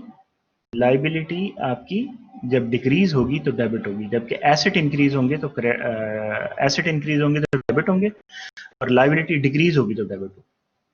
इधर इंक्रीज डेबिट को शो कर रही है, इधर डिक्रीज डेबिट को शो कर रही है। इधर इंक्रीज डेबिट को शो कर रही है, इधर डिक्रीज, इधर इंक्रीज इधर डिक्रीज, इधर इंक्रीज इधर इंक्रीज। इस चीज की समझ आ गई है आपको? ये वैसे हम समराइज ही कर रहे हैं उसी को। इसी तरह से क्रेडिट है, आपका एसेट जब डिक्रीज होता है तो उसको आप, यानी ये आपका जो अप एरो इंक्रीज को शो कर रहा है, डाउन एरो आपका डिक्रीज को शो कर रहा है। अप एरो इंक्रीज को, यानी एसेट के अंदर इंक्रीज हो रहा है तो आप डेबिट लिखेंगे, एसेट डिक्रीज हो रहा है तो क्रेडिट लिखेंगे। इसी तरह से आपकी लायबिलिटी डिक्रीज हो रही है तो उसको आप डेबिट लिखेंगे। ऐसे को में देखें, इक्विटी डिक्रीज हो रही है तो उसको डेबिट लिखेंगे, रेवेन्यू डिक्रीज हो रहा है तो उसको डेबिट लिखेंगे, एक्सपेंस आपका हो रहा है रेवेन्यू जब हो रहा है तो उसको आप क्रेडिट लिखेंगे, रेवेन्यू डिक्रीज नहीं हो रहा, रेवेन्यू जब हो रहा है, रेवेन्यू हो रहा है यानी मैंने कहा था एग्जिस्टेंट और नॉन एग्जिस्टेंट अकाउंट है ये रेवेन्यू और एक्सपेंसेस के। इसी तरह से आपके एसेट अगर डिक्रीज हो रहे हैं, डाउन एरो से मतलब डिक्रीज हो रहे हैं तो क्रेडिट लिखेंगे, लाइबिलिटी अगर आपकी इंक्रीज हो रही है तो उसे क्रेडिट लिखेंगे, इक्विटी इंक्रीज हो रही है तो उसे क्रेडिट लिखेंगे, रेवेन्यू अगर डिक्रीज हो रहे हैं जब आप उसको कंपेयर कर रहे होंगे किसी और रेवेन्यू के साथ, और आपके एक्सपेंसेस जो है वो भी उसी तरह से, ठीक है, डिक्रीज हो रहे हैं तो तब आप उनको क्रेडिट लिखेंगे। लेकिन ये बहुत स्पेशलाइज्ड केसेस के अंदर ये चीजें होंगी। एक आपके रेवेन्यू एक्सपेंसेस जो डिक्रीज होते हैं ये बहुत स्पेशलाइज केस होगा आपका, और अगर आपका रेवेन्यू जो है वो आपका डिक्रीज होता है, ये स्पेशलाइज्ड केसेस हैं ये वाले रेवेन्यू और एक्सपेंसेस के अंदर, ये जो रेड एरोस है ये दोनों। लेकिन जब आएंगे तो वहां पे मैं इसको एक्सप्लेन कर दूंगा, ठीक है।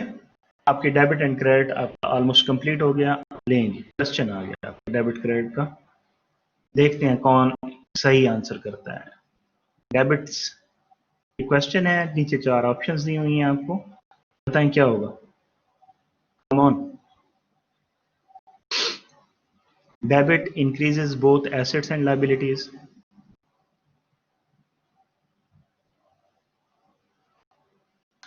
इंक्रीजेस एसेट्स को डेबिट शो करेंगे, डिक्रीजेस लायबिलिटीज को आप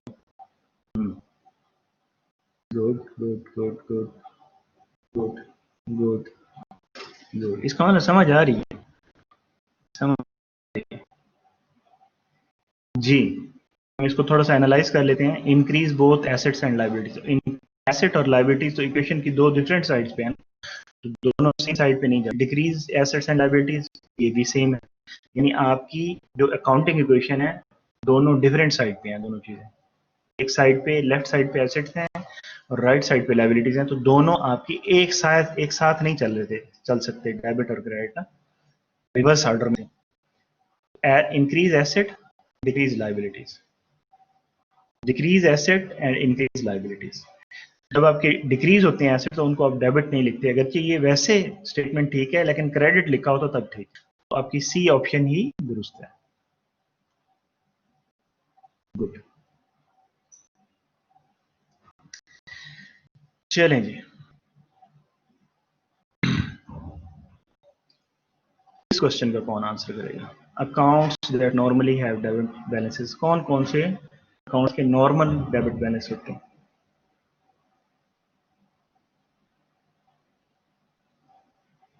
जी चलो, 2 लोगों ने बताया, 3 4। बी, बी किसने बताया जी। बी वाले कौन है साहब, जरा दोबारा से देखें। शेख आकिब महमूद, बी बताता है एसेट्स एक्सपेंसेस और इक्विटी। क्या इक्विटी का नॉर्मल डेबिट बैलेंस होता है। इक्विटी और एसेट तो अपोजिट साइड पे नहीं है, उसने ए भी लिखा है। Assets expenses and revenues, revenue equity को इंक्रीज करते हैं, एक्सपेंसेस रेवेन्यू को इक्विटी को डिक्रीज करते हैं, तो ये तो एक साइड पे तो नहीं हो सकते ना। आप इनको सोचें ना इस तरह से, तभी आपको पता चले। एसेट्स एक्सपेंसेस, एक्सपेंसेस क्या करते हैं, इक्विटी को डिक्रीज करते हैं, और ड्राइंग क्या करती है, वो भी तो इक्विटी को डिक्रीज करती है ना। और एसेट इंक्रीज होते हैं तो वो डेबिट होते हैं, ठीक है। तो नॉर्मल बैलेंसेस ये डी पार्ट ही है इसका। ओनर ड्राइंग आपकी इक्विटी को डिक्रीज करती है, एक्सपेंसेस इक्विटी को डिक्रीज करती है, जबकि आपके एसेट्स जो है इंक्रीज होते हैं तो वो डेबिट होते हैं, ठीक है। तो ओनर ड्राइंग हाँ जब भी होगी इक्विटी को डिक्रीज करेगी ना, एक्सपेंसेस जब भी होंगे तो इक्विटी को डिक्रीज करेंगे। तो आप अकाउंटिंग इक्वेशन को देखें, एक लेफ्ट साइड पे है एक राइट साइड पे है, दोनों का बिहेवियर रिवर्स है। ये इक्विटी डिक्रीज कर रही है, ये भी इक्विटी डिक्रीज कर रही है, जबकि ये एसेट इंक्रीज हो रही है। डी आपका दुरुस्त होगा। साथ के साथ चेक भी हो गया कि हमें डेबिट क्रेडिट आता है या नहीं, ये हमने समराइज कर दिया। इंक्रीज डिक्रीज वो प्लस माइनस से भी शो कर दिया और डेबिट क्रेडिट से भी, ताकि आपको याद रहे। ठीक है, और इसको हमने अकाउंटिंग इक्वेशन के साथ भी अटैच कर दी। बेसिक इक्वेशन क्या है आपकी, assets is equal to liabilities plus owner equity, और आपकी एक्सपेंडेड इक्वेशन क्या है कि ओनर इक्विटी को कुछ और चीजें भी डिस्टर्ब करती हैं। वो कौन सी हैं, ओनर कैपिटल, अगर ओनर नए पैसे डाल रहा है, ओनर पैसे निकाल रहा है, या रेवेन्यूज आ रहे हैं, ये एक्सपेंसेस आपके हो रहे हैं। ठीक है, तो आपके ओनर कैपिटल जब नया डाल तो प्लस होता है, इक्विटी को इंक्रीज करता है, ड्राइंग माइनस होती है, ये डिक्रीज करती है, और रेवेन्यूज इंक्रीज करते हैं इक्विटी को, एक्सपेंसेस डिक्रीज करते हैं। आप अकाउंटिंग इक्वेशन से ही हम आगे चीजों को लेके मूव कर रहे हैं। ठीक है, ये आपको रिलेशनशिप नजर आ रहा है सारे अकाउंट्स का। ठीक है, the equation must be in balance after every transaction. आप कोई भी ट्रांजैक्शन करेंगे इंक्रीज डिक्रीज की, अब आप इंक्रीज डिक्रीज नहीं लिखेंगे, अब आप क्या लिखेंगे, अब आप लिखेंगे डेबिट और क्रेडिट। ठीक है, डेबिट और क्रेडिट लिखेंगे, और आपके डेबिट और क्रेडिट हमेशा हर ट्रांजैक्शन के इक्वल होंगे। जो अमाउंट आप डेबिट करेंगे सेम अमाउंट आप क्रेडिट भी करेंगे किसी और अकाउंट के अंदर। ठीक है, और हमेशा डेबिट को पहले लिखते हैं और क्रेडिट को बाद में लिखते हैं।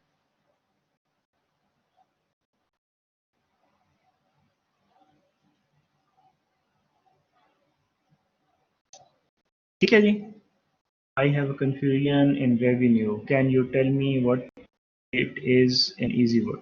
रेवेन्यू अभी पूछा तो था, आपकी जो सेल्स होती हैं, सेल्स के अगेंस्ट जो आपको मिलते हैं पैसे, उसको हम रेवेन्यू कहते हैं ना। जब आप सेल कर रहे होते हैं तो आपकी कॉस्ट भी इंक्लूडेड होती है। आपने कोई चीज़ ली, फॉर एग्जांपल आपने कोई गाड़ी ली या आपने कोई बाइक लिया।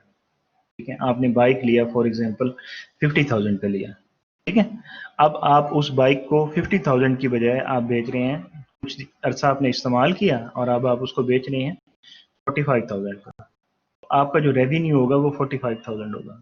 इसमें क्या है, कॉस्ट भी है और आपका लॉस भी इंक्लूडेड।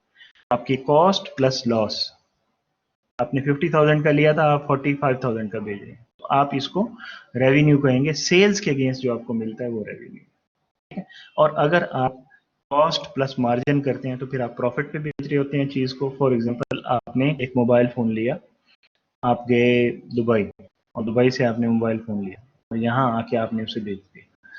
दुबई में आपको मिला फॉर एग्जांपल 100,000 का, यहाँ आके आपने 120,000 का दिया, और जब आपने उसे बेचा तो उसकी कॉस्ट थी 100,000 और उसमें 20,000 आपका प्रॉफिट मार्जिन था। तो आपने जब बेचा तो आपको कितने पैसे मिले, 120,000 मिले। तो 120,000 आपका क्या होगा, वो आपका रेवेन्यू होगा। जब आप सेल्स करते हैं तो सेल्स के अगेंस्ट रेवेन्यू जनरेट होते हैं। अब सेल्स आप प्रोडक्ट्स की भी कर सकते हैं, मैंने जो मिसाल दी ये प्रोडक्ट की मिसाल थी कि आप कोई चीज बेच रहे हैं, और सर्विसेज की भी कर सकते हैं। सर्विसेज कौन सी हैं, जैसे मैं आपको टीचिंग कर रहा हूँ, आपने इसकी फीस दी हुई है यूनिवर्सिटी को, ठीक है, तो ये सर्विसेज मैं सेल कर रहा हूँ। इन द सेम वे आप किसी लायर के पास जाते हैं, कोर्ट में कोई केस आता है आपका, आप वकील के पास जाते हैं, तो वकील को आप फीस देते हैं। तो वकील कौन से एक्सपेंसेस कर रहा होता है, वकील अपने ऑफिस का रेंट दे रहा होता है, अपने बिजली का बिल दे रहा होता है, उसमें उसने और भी जो फर्नीचर रखा है और बाकी चीज़ें एम्प्लॉयज़ रखे हैं वहाँ सर्विस के लिए, उन सब की कॉस्ट वो निकालता है। तो जो वो फीस आपसे लेता है उसको हम रेवेन्यू कहेंगे। जो वो सेल कर रहा है सर्विस, उसके अगेंस्ट जो पैसे ले रहा है वो रेवेन्यू है उसका। आई थिंक समझ आ गई होगी।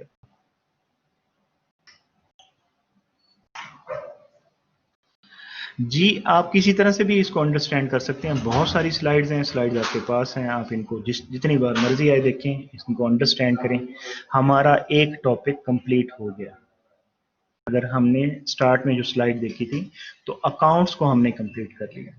What is an account, account है क्या, और अकाउंट में कौन, यानी अकाउंट का स्ट्रक्चर क्या है। अकाउंट का नाम, दो कॉलम, एक डेबिट कॉलम एक क्रेडिट कॉलम, लेफ्ट साइड वाला कॉलम डेबिट, राइट साइड वाला कॉलम क्रेडिट।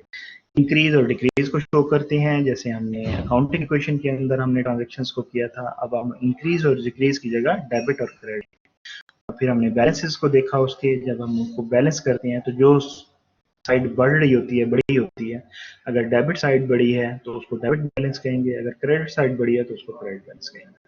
फिर हमने 5 अकाउंट्स को देखा, 5 मेजर अकाउंट्स हैं, और जो भी हम एंटिटी लेते हैं ट्रांजैक्शन के अंदर वो या तो एसेट होती है या लायबिलिटी होती है, या इक्विटी होती है, या रेवेन्यू होती है, या एक्सपेंस होती है। तो ये हमने सारी चीजें आपकी कंप्लीट कर ली और यहाँ हमने समराइज कर दिया।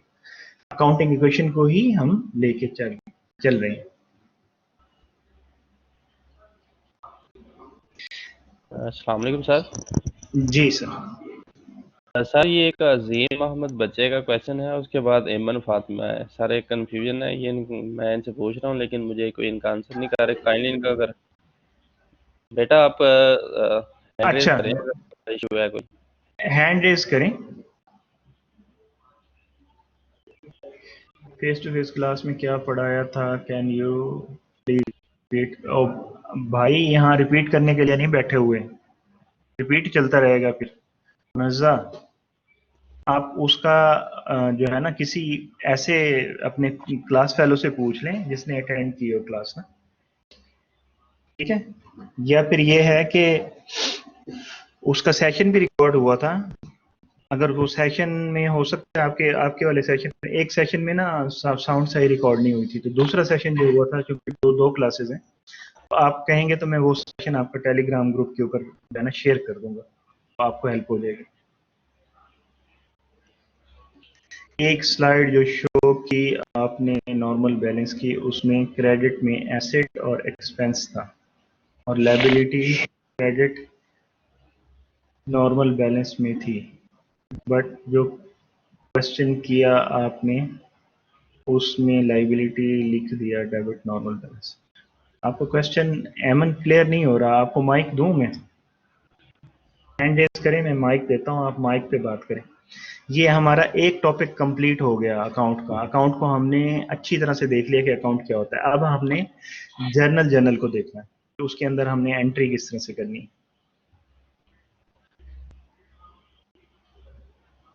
जी, अगर रिकॉर्डिंग में कोई इशू है तो आपको रिकॉर्डिंग शेयर कर देंगे दूसरे सेशन की, जो अकाउंटिंग की दूसरी क्लास चल रही है ना, उसमें भी रिकॉर्डिंग हुई थी, उसकी साउंड क्वालिटी बेहतर थी। जो आपकी जो फेस टू फेस क्लास हुई थी उसमें साउंड क्वालिटी सही नहीं आई थी, उसमें बच्चों की शिकायत आई थी कि भाई साउंड सही नहीं आ रही। जी, टेलीग्राम पे आपको शेयर कर देंगे, ठीक है? मेरे ख्याल में हम थोड़ा सा और आगे मूव करते हैं, आपके क्वेश्चंस उसके बाद लेंगे, क्योंकि कुछ चीजें इस अकाउंट के बारे में भी जब एक्चुअल ट्रांजैक्शंस आएंगी तो क्लियर हो जाएंगी। अब एक्चुअल ट्रांजैक्शन शुरू होने वाले हैं, ठीक है?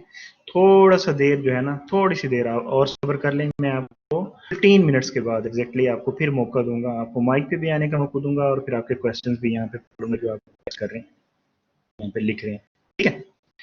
तो लेट्स मूव ऑन। हमने अकाउंट को कंप्लीट कर लिया।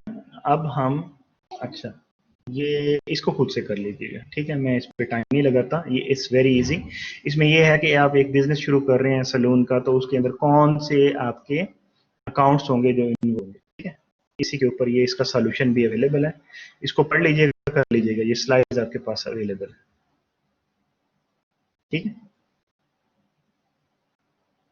अच्छा जी, रिकॉर्डिंग प्रोसेस अब हम शुरू करने लगे हैं। अकाउंट को हमने पहले पढ़ लिया, उसकी एक रीजन थी, आपको समझ आ जाएगी अभी। रिकॉर्डिंग प्रोसेस के अंदर हमने कहा अकाउंटिंग के अंदर हमने 3 या 4 स्टेप्स करते हैं: आइडेंटिफिकेशन, रिकॉर्डिंग, समराइजिंग और डिसेमिनेटिंग, ठीक है? डिसेमिनेटिंग यानी आपने समराइज किया इंफॉर्मेशन को, उनकी स्टेटमेंट्स बनाई और आपने सारे जो स्टेक होल्डर्स हैं उनको दे दी। स्टेक होल्डर्स आपके कंपनी के अंदर भी हो सकते हैं, बाहर भी हो सकते हैं। अंदर जो होंगे वो मैनेजर्स होंगे जिन्होंने डिसीजंस करना है उसके बेस के ऊपर, और बाहर जो होंगे एक्सटर्नल यूजर्स होंगे, वो आपके इन्वेस्टर्स हो सकते हैं, आपकी कंपनी के अंदर इन्वेस्टमेंट करना चाहते हैं, या वो आपकी गवर्नमेंट एजेंसीज होंगी जिनको आपने टैक्स पे करना है, ड्यूटीज वगैरह पे करनी है, ठीक है? और हम बात जब कर रहे होते हैं तो आप इस चीज को ध्यान में रखिएगा, we are talking about the corporations. Generally we are talking about the corporation जिसमें फुल स्ट्रेंथ के अंदर ऑपरेशन हो रहे होते हैं। तो अब हमने कहा कि ये 4 चीजों के अंदर हमने देखा आइडेंटिफिकेशन, रिकॉर्डिंग। अब हम रिकॉर्डिंग को ऊपर आ गए। अब रिकॉर्डिंग के अंदर कौन कौन सी चीजें हैं? रिकॉर्डिंग में हम सबसे पहले क्या करते हैं? एनालाइज करते हैं ट्रांजेक्शन को, ठीक है? ये आपको यहाँ पे नजर आ रहा है, एनालाइज करते हैं। फिर हम एंटर करते हैं ट्रांजेक्शन को, कहाँ पे? जर्नल के अंदर। जर्नल क्या है? ये एक बुक का नाम है, इसके अंदर सबसे पहले आप एंट्री डालते हैं, जिसमें सबसे पहले आप एंट्री डालते हैं, उसको आप उस बुक को जर्नल कहते हैं, जिसके ये स्पेलिंग है JOURNAL, और इसको हम जर्नल भी कहते हैं। जनरल नहीं बोलते, जर्नल भी कहते हैं, ठीक है। ये जर्नल है जिसमें आप एंट्री करते हैं ट्रांजैक्शन की, और फिर इस जर्नल से आप इसको उठाते हैं और इसको कहाँ पे लेके जाते हैं, इसको आप लेजर के अंदर लेके जाते हैं। कोई मुझे बताएगा कि लेजर क्या होता है? मैंने अभी बताया था थोड़ी देर पहले। तो यहाँ टाइप करेगा। जी बिल्कुल, टी अकाउंट को हम लेजर भी कहते हैं, ठीक है। टी अकाउंट को हम लेजर भी कहते हैं, इसको अकाउंट भी कहते हैं, इसको टी अकाउंट भी कहते हैं, इसको लेजर भी कहते हैं, ठीक है। तो आप इसको क्या करते हैं, इस इंफॉर्मेशन को ट्रांसफर करते हैं जर्नल से लेजर में, जिसको हम पोस्टिंग कहते हैं। तो रिकॉर्ड प्रोसेस के अंदर तीन चीजें हैं। सबसे पहले आपने एनालाइज करना है, आपने किस में इंक्रीज और किस में डिक्रीज शो करना है, किसको डेबिट करना है, किसको क्रेडिट करना है, ठीक है। फिर आपने वो ट्रांजैक्शन कर देनी है, मैनुअली करनी है तो आप उस बुक के अंदर कर देंगे, अगर कंप्यूटराइज सिस्टम है तो कंप्यूटर के अंदर वो आपके पास बुक बनी हुई होगी, तो उस बुक के अंदर आप एंट्री कर देंगे, और फिर उस एंट्री को आपने ट्रांसफर करना है लेजर के अंदर, यानी अकाउंट्स के अंदर, टी अकाउंट्स के अंदर, जिसको हमने टी अकाउंट बोला, जिसको अभी अभी हमने पढ़ा। अब आप जब एनालिसिस करते हैं, तो एनालिसिस करने के लिए आप क्या देखते हैं, किस चीज को एनालिसिस करें? अगर आप यहाँ तस्वीर में देखें तो उसने एक इनवाइस उठाया हुआ है, इनवाइस को देख रहा है वो।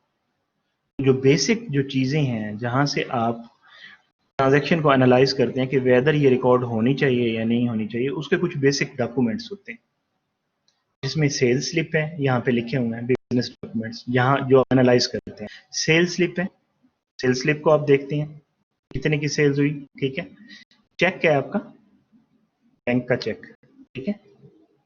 आपका बिल है कोई भी, कैश रजिस्टर टेप है। कैश रजिस्टर टेप आपको पता होगा कि आप जब जाते हैं कॉर्नर पे जो शॉप होती है आपकी करियाने की, तो उसने एक कंप्यूटर स्क्रीन रखी होती है और एक वो ड्रॉअर होती है उसके अंदर। जैसे ही आप वो पैसे लेता है, वो एंट्री करता है उसके अंदर स्क्रीन के ऊपर, वो ड्रॉअर खुल जाती है, तो उसमें वो पैसे डालता है। तो वो जितनी भी ट्रांजेक्शन्स कर रहा होता है ना, वहाँ पे रिकॉर्ड हो रही होती है हार्ड डिस्क के अंदर या एक टेप के अंदर रिकॉर्ड होती है, तो उसको हम कैश रजिस्टर टेप कहते हैं, ठीक है।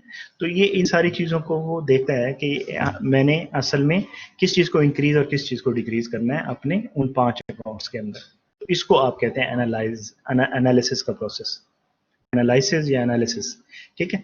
एनालिसिस कर लिया उसने, फिर उसने ट्रांजेक्शन को एंटर करना है। अब हम उसने एनालिसिस तो कर लिया इन डॉक्यूमेंट्स का, क्या करना है, अब उसने उसको एंटर करना है जर्नल के अंदर। उसको पता चल गया कि क्या चीज इंक्रीज हो रही है, क्या डिक्रीज हो रही है। इंक्रीज डिक्रीज के हम रूल्स को ऑलरेडी अंडरस्टैंड कर चुके हैं, जो 5 मेजर अकाउंट्स हैं उसके अंदर। तो हमारे जितनी भी कोई भी एंटिटी आती है तो वो उन्हीं 5 मेजर अकाउंट्स के अंदर ही होती है।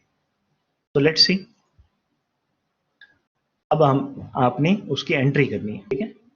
एंट्री करनी है मतलब उसकी ट्रांजैक्शन करनी है। तो ट्रांजैक्शन करने के लिए आपने सबसे पहले क्या करना है जी?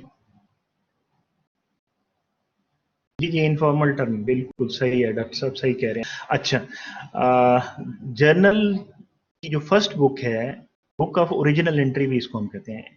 ये इसको जर्नल भी कहते हैं, इसको जर्नल भी कहते हैं। इसमें सारी जो ट्रांजैक्शंस हम रिकॉर्ड करते हैं टाइम के हिसाब से रिकॉर्ड करते हैं, टाइम के हिसाब से रिकॉर्ड करते हैं। जो पहले आएगी ट्रांजैक्शन वो पहले रिकॉर्ड होगी, जो बाद में आएगी वो बाद में होगी। एक डेट की ट्रांजैक्शन सारी इकट्ठे रिकॉर्ड होती है, ठीक है। Contribution to the recording process, क्या ये जर्नल क्या कंट्रीब्यूट करता है? Discloses the complete effect of a transaction, आपकी जो ट्रांजैक्शन का जो असर पड़ रहा है आपके एसेट्स पे, लायबिलिटीज पे, इक्विटी पे, रेवेन्यू पे या एक्सपेंसेस पे, ये आपको बता रहा होता है, डिस्क्लोज कर रहा होता है। क्रोनोलॉजिकल ऑर्डर दे रहा होता है कि अगर आपकी कोई चीज मिस हो गई है तो आप ऐसे तरतीब से जाके देख सकते हैं, क्योंकि वो डेट वाइज आ रही होती है। क्रोनोलॉजिकल मतलब उसकी टाइम के हिसाब से एक तरतीब होती है। जो पहले टाइम की ट्रांजैक्शन हुई है, यानी कल की जो ट्रांजैक्शन होगी वो कल की डेट में नजर आएगी, जो आज की होगी वो आज की डेट में नजर आएगी। तो आज की डेट बाद में आ रही होगी, कल की डेट पहले आ रही होगी, पुरानी डेट पहले आ रही होगी, नई डेट बाद में आ रही होगी। और helps to prevent or locate errors because the debit and credit amounts can be easily compared. आपकी डेबिट क्रेडिट भी इसमें, क्योंकि आप कह रहे हैं कि ट्रांजैक्शन जब आप करते हैं, पहले इंक्रीज डिक्रीज में शो कर रहे थे, अब आप डेबिट एंड क्रेडिट में कर रहे हैं, हमने कहा ड्यूअल इफेक्ट है, डेबिट्स और क्रेडिट्स इक्वल होंगे। ठीक है, अभी इसकी एग्जांपल आएगी तो आपको समझ आ जाएगी। तो आपको एरर लोकेट करने में आसानी होती है कि आपने गलती से कहीं पे डेबिट ज़्यादा लिख दिया, क्रेडिट कम लिख दिया, तो you can see in the journal कि कहाँ गलती की है आपने। ठीक है, डेट वाइज भी चेक कर सकते हैं और पूरी कंप्लीट इफेक्ट भी आ रहा है, सारा कुछ आ रहा है। तो जर्नल आपकी क्या है, बुक ऑफ ओरिजिनल एंट्री है, जिसमें आप ट्रांजेक्शन्स को डेट वाइज रिकॉर्ड कर रहे हैं। लेंगे शक्ल आ गई आपकी जर्नल की। जर्नल की क्या शेप होती है, ये शेप होती है जर्नल की। इलिस्ट्रेशन इसके आगे, इसको हम जर्नल जर्नल जर्नल जर्नल, ठीक है। इसमें आपके पास नॉर्मली ये वाले कॉलम्स होते हैं 5। First column date, second column account title, जिसमें आपने अकाउंट का नाम लिखना है, अकाउंट टाइटल, अकाउंट नेम लिखना है यहाँ पे आपने। फिर रेफरेंस है आपका, रेफरेंस में क्या लिखना है मैं बताऊँ आपको, और फिर आपने डेबिट और क्रेडिट लिखना है। अब अगर आप एक एंट्री करेंगे तो एटलीस्ट 2 लाइन्स लगेंगी, एक एंट्री के लिए 2 रोज लगेगी। ये तो कॉलम्स हो गए ना, और इसकी रोज हो गई, तो एटलीस्ट 2 रोज लगेंगी एक के लिए। और मैं आपको ये भी बताता चलूँ, क्या मैंने पहले जिक्र किया है इसका या नहीं किया, वो ट्रांजेक्शन जिसमें सिर्फ 2 चीजें इफेक्ट हो रही होती हैं, सिर्फ 2 चीजें, ये 2 अकाउंट्स हो रहे होते हैं, एक डेबिट हो रहा होता है और एक क्रेडिट हो रहा होता है, तो उसको हम, उस एंट्री को सिंपल एंट्री कहते हैं, उस एंट्री को हम सिंपल एंट्री कहते हैं। फॉर एग्जाम्पल एक आदमी ने बिजनेस स्टार्ट किया, उसने $50,000 डाले और बिजनेस स्टार्ट कर लिया। आपका 50,000 से कैश इंक्रीज हो गया और आपकी इक्विटी 50,000 से इंक्रीज हो गई। 2 ही अकाउंट आ रहे हैं ना, इसको हम सिंपल एंट्री कहते हैं। इस तरह से आप इक्विपमेंट परचेज किया कैश के ऊपर, ठीक है, आप गए, आपने जाके प्रिंटर ले लिया, से फॉर एग्जांपल $10,000 का प्रिंटर ले लिया आपने। $10,000 आपका कैश रिड्यूस हो गया, प्रिंटर आपका $10,000 से आ गया, इसको हम सिंपल एंट्री कहेंगे। ठीक है, जिसमें सिर्फ 2 चीजें इन्वॉल्व हो रही हैं, और वो एंट्री जिसमें 2 से ज्यादा चीजें इन्वॉल्व हो रही हैं, कम से कम तो 2 होंगी ना, क्योंकि ड्यूअल इफेक्ट आता है, कम से कम 2 होंगे। अगर 2 से ज्यादा होंगे तो फिर हम इसे क्या कहेंगे, फिर हम इसे कंपाउंड एंट्री कहते हैं। ठीक है, अभी ये आपके पास कंपाउंड एंट्रीज भी आएंगी। अच्छा, एंट्री आपकी सिंपल हो या कंपाउंड हो, तो आपकी एक एंट्री के अंदर जितने भी डेबिट्स होंगे, जितने क्रेडिट्स होंगे, उनका टोटल इक्वल होता है, जो हम यहाँ पे चेक करते हैं। अभी हमने इसको देखा भी सही कि हम डेबिट एंड क्रेडिट की एरर्स को लोकेट कर सकते हैं। तो मैं दिखाता हूँ, पिछली स्क्रीन के ऊपर हमने अभी बात की थी, ये वाली prevent or locate errors because the debit and credit amounts can be easily compare। आप कंपेयर कर सकते हैं कि इक्वल हैं या नहीं। तो आपकी कंपाउंड एंट्री होती है वो 2 से ज्यादा रोज पे आती है, 4 पे भी आ सकती है, 3 पे भी आ सकती है, 5 पे भी आ सकती है, लेकिन एक एंट्री की टोटल डेबिट और टोटल क्रेडिट सेम। ठीक है, अच्छा, अब हम देखते हैं यहाँ पे एक्चुअल ट्रांजेक्शन आ रही हैं, और जो हम जब हम किसी भी ट्रांजैक्शन को रिकॉर्ड करते हैं जर्नल के अंदर, तो इसको हम कहते हैं जर्नलाइजिंग कहते हैं इसको। इसका नाम क्या है, इसका नाम है जर्नलाइजिंग। आवाज तो आ रही है डॉक्टर साहब, आवाज आ रही है? आवाज आ रही है आपकी। ठीक है, अरीशा आप चेक करें, आपके सिस्टम में कोई इशू होगा ना। अच्छा, तो ये अब ट्रांजैक्शन देखिए, मैंने कहा कि जब हम जर्नल के अंदर जब भी कोई हम ट्रांजैक्शन करते हैं तो उसको हम जर्नलाइजिंग कहते हैं, कि हम जर्नलाइज कर रहे हैं ट्रांजैक्शन को, जर्नलाइज कर रहे हैं इसके जर्नल के नाम के हिसाब से। अब आपके पास पहली एंट्री आ गई, ऑन September 1 रे नील इन्वेस्टेड 15,000 कैश। अब ये वही आपकी ट्रांजैक्शंस हैं जो आपने पिछले लेक्चर में, फेस टू फेस लेक्चर में भी मैंने आपको कराई, अकाउंटिंग इक्वेशन के हवाले से। अब हम उनको कर रहे हैं जर्नल के अंदर, उन्हीं एंट्रीज को। एक आदमी है, उसने इन्वेस्ट किए 15,000 और उसने एक नया बिजनेस बना लिया जिसका नाम उसने सॉफ्टवेयर रखा। ठीक है, और फिर उसने परचेज कर लिया कंप्यूटर इक्विपमेंट 7,000 कैश का। तो आप मुझे बताएंगे इसमें कितनी एंट्रीज आ रही हैं, एक है या 2 हैं? एक ट्रांजैक्शन हो रही है या 2 हो रही हैं? 2 ट्रांजैक्शन हो रही हैं। पहली ट्रांजैक्शन हुई है, उसने इन्वेस्ट किया 15,000 कैश, 15,000 कैश उसने इन्वेस्ट किया, तो क्या हुआ, कैश इंक्रीज हो गया। कैश इंक्रीज हुआ तो क्या, कैश को क्या लिखेंगे, कैश को हम डेबिट लिखेंगे, और डेबिट वाले अकाउंट को आपने हमेशा पहले लिखना है, चाहे वो इंक्रीज हो रहा हो चाहे वो डिक्रीज हो रहा हो।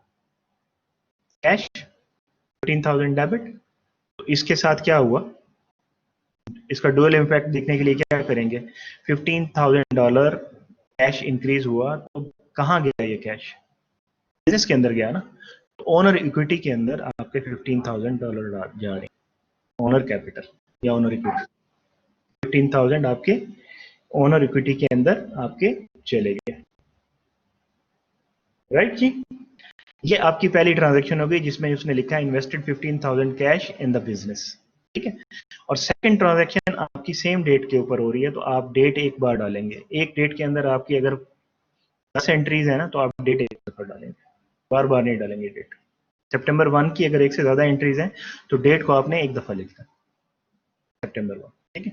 तो दूसरी एंट्री भी सितंबर 1 को ही हो रही है, उसने कहा कि परचेज कर लिया उसने कंप्यूटर इक्विपमेंट फॉर $7,000, तो अब आपका क्या होगा, आपका इक्विपमेंट इंक्रीज हो रहा है, इक्विपमेंट इंक्रीज हो रहा है ना, और क्या क्या डिक्रीज हो रहा है इसमें, कैश डिक्रीज हो रहा है। तो कंप्यूटर इक्विपमेंट आपका 7,000 से इंक्रीज हो रहा है, आपने जो डेबिट करना है उसको पहले लिखना है, और आपका कैश जो है वो आपका डिक्रीज हो रहा है। तो दोनों ट्रांजेक्शन आपकी यहाँ पे होगी। तो आप देखें कि जनरल के अंदर एंट्री करना कुछ मुश्किल नहीं है, जो चीज़ हमने पढ़ी थी अकाउंटिंग इक्वेशन के अंदर वही है, हमने उसको इंक्रीज डिक्रीज की बजाय हमने डेबिट और क्रेडिट कर लिया, उसके हमने रूल्स देख लिए कि हर अकाउंट के अंदर हमने किस तरह से करना है, और हम ट्रांजेक्शन के अंदर किसी भी एंटिटी को लेके आ रहे, वो एंटिटी रिलेट जाके किससे कर रही है, 5 बेसिक अकाउंट्स के साथ जाके वो रिलेट कर रही है। अच्छा जी, आगे देखें, ये और एंट्री है, एक सिंपल एंट्री और एक कंपाउंड एंट्री, दोनों एंट्रीज आएंगी। 5 जुलाई को बटलर कंपनी ने पेश किया एक delivery truck costing 14,000, it pays 8,000 cash now and ready to pay the remaining 6,000 on account। on account का मतलब पेबल्स जनरेट कर रहा है, 6,000 वो बाद में पे करेगा। इसका मतलब है आपने ट्रक जो लिया है, डिलीवरी ट्रक, वो है 14,000 का, ये डेबिट होगा, एसेट आपका बन रहा है, इसको इक्विपमेंट कह सकते हैं, 14,000 आपका डेबिट हो गया, और आपने कैश पे किया 8,000, तो कैश आपका डिक्रीज हो गया, क्रेडिट हो गया। अब देखें, डेबिट 14,000 है, क्रेडिट आपका 8,000 है, इक्वल तो नहीं हुआ ना, इक्वल नहीं हुआ ना। और डेबिट और क्रेडिट किसी भी ट्रांजेक्शन के इक्वल होते हैं, जब आप सम अप करते हैं सारे डेबिट्स और सारे क्रेडिट्स को, तो वो सम अप टोटल सेम होता है उनका। तो आपने कहा कि आपने 6,000 आपने कहा कि बाद में देंगे, 6,000 बाद में जो देंगे वो तो अकाउंट्स पेएबल है। अब अकाउंट्स पेएबल क्या हुआ, जनरेट हो रहा है, अकाउंट्स पेएबल आपके इंक्रीज हो गए 6,000 के साथ, तो आपका अकाउंट पेएबल 6,000। अब आप अगर चेक करें तो ये 14,000 है, इसको टोटल करें ये भी 14,000। ये एक ट्रांजैक्शन के डेबिट और क्रेडिट हमेशा इक्वल होते हैं इस तरह से, ठीक है। और ये इस एंट्री को हम क्या कहेंगे, ये कंपाउंड एंट्री है, क्योंकि इसमें आप देखें 3 रोज हमने यूज किए और 3 अकाउंट्स को यूज किया, जबकि ट्रांजैक्शन एक ही है। तो एक ट्रांजैक्शन में 2 से ज्यादा अकाउंट्स भी यूज हो सकते हैं, लेकिन मिनिमम 2 अकाउंट यूज होंगे, क्योंकि हम डबल एंट्री अकाउंटिंग सिस्टम कर रहे हैं, ठीक है। कम से कम 2 अकाउंट्स यूज होते हैं। वो ऑन करते हैं और देखते हैं ट्रांजैक्शन, अच्छा और नहीं है। तो इस तरह से आप इसके अंदर एंट्रीज करते हैं, जो एंट्री आप करते हैं उस एंट्री को आप क्या कहते हैं, जो ट्रांजैक्शन करते हैं उसको आप कहते हैं ये जर्नलाइजिंग कर रहे हैं। अच्छा, जनरल लेजर किसे कहते हैं, हमने कहा लेजर हम अकाउंट को कहते हैं, जनरल लेजर किसे कहते हैं, हमारे पास जितने भी अकाउंट्स होते हैं कंपनी के अंदर, जिनके अंदर हम ट्रांजैक्शन करते हैं, उन सबका जो सम करते हैं, हम क्या है उनका सेट कह लें आप, कि आपके पास कैश अकाउंट है, आपके पास इक्विपमेंट का अकाउंट है, आपके पास अकाउंट्स पेएबल है, आपके पास नोट्स पेएबल है, आपके पास ओनर इक्विटी है, आपके पास ड्राइंग का अकाउंट है, आपके पास रेवेन्यू का अकाउंट है, आपके पास एक्सपेंसेस के अकाउंट है, आपके पास यूटिलिटी एक्सपेंसेस हैं, इन सब का सेट बना लें आप एक, ठीक है। इन सारे अकाउंट्स का जो मजमुआ है उसको हम जनरल लेजर कहते हैं, जीएल कहते हैं इसको, इन कॉमन लैंग्वेज हम इसको जीएल कहते हैं। जनरल से जी और लेजर से एल ले लें, इसको हम कहते हैं जनरल, और इसी को हम दी लेजर भी कहते हैं। एक होता है लेजर अकाउंट और एक होता है द लेजर। द लेजर जो है आपका जनरल लेजर ही को आप द लेजर भी बोलते हैं, यानी लेजर में आपने एंट्री कर दी, आपने कि जो जितने भी अकाउंट्स बनते थे उसमें जो रिलेटेड अकाउंट था उसके अंदर लेजर अकाउंट था उसके अंदर आपने एंट्री कर दी। अब आप यहाँ पे देखें, अगर एसेट अकाउंट ये है ना, फॉर एग्जाम्पल कैश ये है, हमें कैश एक क्या है, कैश लेजर अकाउंट भी है और ओवरऑल जनरल का भी अकाउंट है, और ये सारा क्या है, ये सारा लेजर है। जनरल जनरल लेजर और दी लेजर ये सेम थिंग है, इट्स द सेम थिंग। जब हम कहेंगे लेजर अकाउंट तो वो फिर टी अकाउंट होगा आपका। इसका हो सकता है, इसका हो सकता है, इसका हो सकता है, इसका हो सकता है, इसका हो सकता है, इसका भी हो सकता है, ठीक है। Collection of all the accounts that company utilizes to record and post their transaction, उसको हम क्या कहेंगे, जीएल कहेंगे, जनरल लेजर या दी लेजर कहेंगे। आई होप कि आपको इस बात की समझ आ गई होगी, ठीक है। तो आप जब आपने क्या किया जी, आपने जनरलाइजिंग तो कर दी, आपने यहाँ पे एंट्रीज कर दी सारी, यहाँ पे एंट्रीज हो गई। अब आपने कहाँ जाना है, इन एंट्रीज को आपने क्या करना है। अगर आप देखें हमने क्या पढ़ा था, मैं थोड़ा पीछे लेके जाता हूँ आपको ताकि आपको, हमने क्या पढ़ा था, हमने कहा था एनालाइज करेंगे ट्रांजैक्शन को, हम एंटर करेंगे ट्रांजैक्शन को, और फिर हमने कहा था ट्रांसफर करेंगे टू लेजर अकाउंट, फिर अकाउंट कह रहा है वो, ठीक है। ओवरऑल सारे को लेजर कहेंगे, द लेजर, और लेजर अकाउंट मतलब टी अकाउंट के अंदर। तो आप इसको अब इंफॉर्मेशन जो आपने लेजर जनरल के ऊपर डाली हुई है, जनरलाइज की है जो एंट्रीज, उनको आप लेके जाना है किसके ऊपर, लेजर के ऊपर। सो लेट्स सी हम इसको लेजर पे कैसे लेके जाते हैं।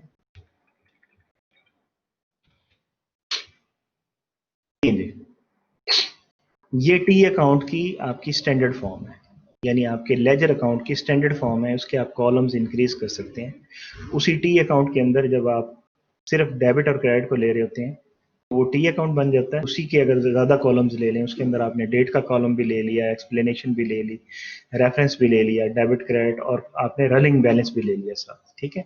और ऊपर उसके टाइटल के साथ अकाउंट का नंबर भी लिख लिया आप, ये उसका नंबर है। तो इसको हम स्टैंडर्ड फॉर्म ऑफ अकाउंट कहते हैं। एंट्री बिल्कुल वैसे सेम ही हो रही है, आपकी कोई चीज़ इंक्रीज हो रही है तो डेबिट हो रही है, डिक्रीज हो रही है तो क्रेडिट हो रही है, अगर वो एसेट अकाउंट है तो, ठीक है। और इसी तरह से अगर आप लाइबिलिटी अकाउंट है तो इंक्रीज हो रहा है तो क्रेडिट हो रहा है, डिक्रीज हो रहा है तो डेबिट हो रहा है, और साथ के साथ आप उसका बैलेंस लेके चल रहे हैं। अब यहाँ पे देखें, इस स्टैंडर्ड फॉर्म ऑफ अकाउंट के अंदर सिर्फ कॉलम्स ही इंक्रीज किए हैं। मेजर एंट्री आपकी कहाँ कहाँ पे हो रही है, यहाँ पे हो रही है डेट के अंदर और डेबिट और क्रेडिट के अंदर। तो उसके अंदर अकाउंट के अंदर जब आप डेबिट लिखते हैं तो साथ ही लिख देते हैं अकाउंट के अंदर। इसमें आपने डेट का अलग कॉलम बना दिया, एक्सप्लेनेशन का अलग कॉलम बना दिया। एक्सप्लेनेशन में आप बता रहे होते हैं कि यार ये जो कैश 25,000 डेबिट हो रहा है किस वजह से हो रहा है, यानी कौन सी ट्रांजेक्शन से हो रहा है, और आगे इसके बैलेंस को शिफ्ट करते चले जाते हैं। ये देखिए 25,000 है, ये 8,000 क्रेडिट हुआ तो ये 8,000 इसमें से माइनस हो जाएगा। डेबिट और क्रेडिट एक दूसरे में प्लस माइनस होते हैं, तो ये इसमें से माइनस हुआ 17,000, ये रनिंग बैलेंस चल रहा है आपका, ये रनिंग बैलेंस चल रहा है, ठीक है। इसको रनिंग बैलेंस, इसको आप कहते हैं स्टैंडर्ड फॉर्म ऑफ अकाउंट, जिसमें आपको अकाउंट की एक ही चीज के ऊपर सारा कुछ नजर आ रहा होता है। टी अकाउंट में तो आप बैलेंस निकालते हैं ना कि इसका टोटल क्या है, इसका टोटल क्या है, कौन सा टोटल बड़ा है उसको नीचे लिखते हैं। तो यहाँ पे वही टोटल यहाँ पे नजर आ रहा है। 9,450 क्या है इसका, ये देखें, ये कैश है, कौन सा अकाउंट है, एसेट अकाउंट है। तो इसका ये बैलेंस आ रहा है 9,450, ये कौन सा बैलेंस होगा, ये डेबिट बैलेंस होगा, क्योंकि एसेट का नॉर्मल बैलेंस डेबिट बैलेंस होता है। और अगर ये क्रेडिट बैलेंस होगा यानी अनयूजुअल बैलेंस होगा तो फिर आप इसको माइनस लिखेंगे या फिर इसको पैरेंथेसिस के अंदर लिखेंगे, ब्रैकेट्स के अंदर लिखेंगे, ठीक है। अच्छा, आगे चलते हैं, ले जी। अब हम देख रहे हैं कि ट्रांसफर कैसे करते हैं हम इंफॉर्मेशन को जर्नल से अकाउंट के अंदर, ठीक है। ये जर्नल है आपका, ठीक है, जर्नल है। इसकी एंट्रीज आपने अभी देखी थी, 1 सितंबर को कैश डाला ओनर ने और बिजनेस स्टार्ट किया। ये स्मॉल डिस्क्रिप्शन जो है इसको आप नरेशन भी बोलते हैं, इसमें आप ब्रीफ सा आप लिखते हैं कि किया क्या है आपने, ये कैश और ओनर कैपिटल के अंदर चेंज जो आ रही है किस वजह से आ रही है। तो ये आपने लिखा कि owners investment of cash in business, owner ने इन्वेस्ट किया कैश बिजनेस के अंदर, तो उसकी वजह से आपने कैश डेबिट किया और ओनर कैपिटल को आपने क्रेडिट किया, ठीक है। आपने ये वाली डेट उठाई, अब आप ये पोस्ट कर रहे हैं, इसको मूव करके आप यहाँ पे लेके आए। ये क्या है? ये स्टैंडर्ड फॉर्म ऑफ अकाउंट है, अभी हमने जो देखा। तो डेट यहाँ की यहाँ शिफ्ट हो गई, ठीक है। ये जो चीज है नरेशन, इसको आप एक्सप्लेनेशन के अंदर लिख सकते हैं, यहाँ लिखी हुई नहीं है अगरचे। और ये जो है, ये क्या है 101, ये कैश के साथ आपका एक रेफरेंस वहां पे जनरल के अंदर नजर आ रहा था। 101 ये असल में आपका अकाउंट नंबर है, कैश का अकाउंट नंबर है। ये आपका अकाउंट नंबर यहाँ से यहाँ मूव कर गया, और जो ये था जनरल का, ये पेज नंबर होता है, यानी ये जनरल का पेज नंबर है J1। तो ये J1 कहाँ पे शिफ्ट हो रहा है?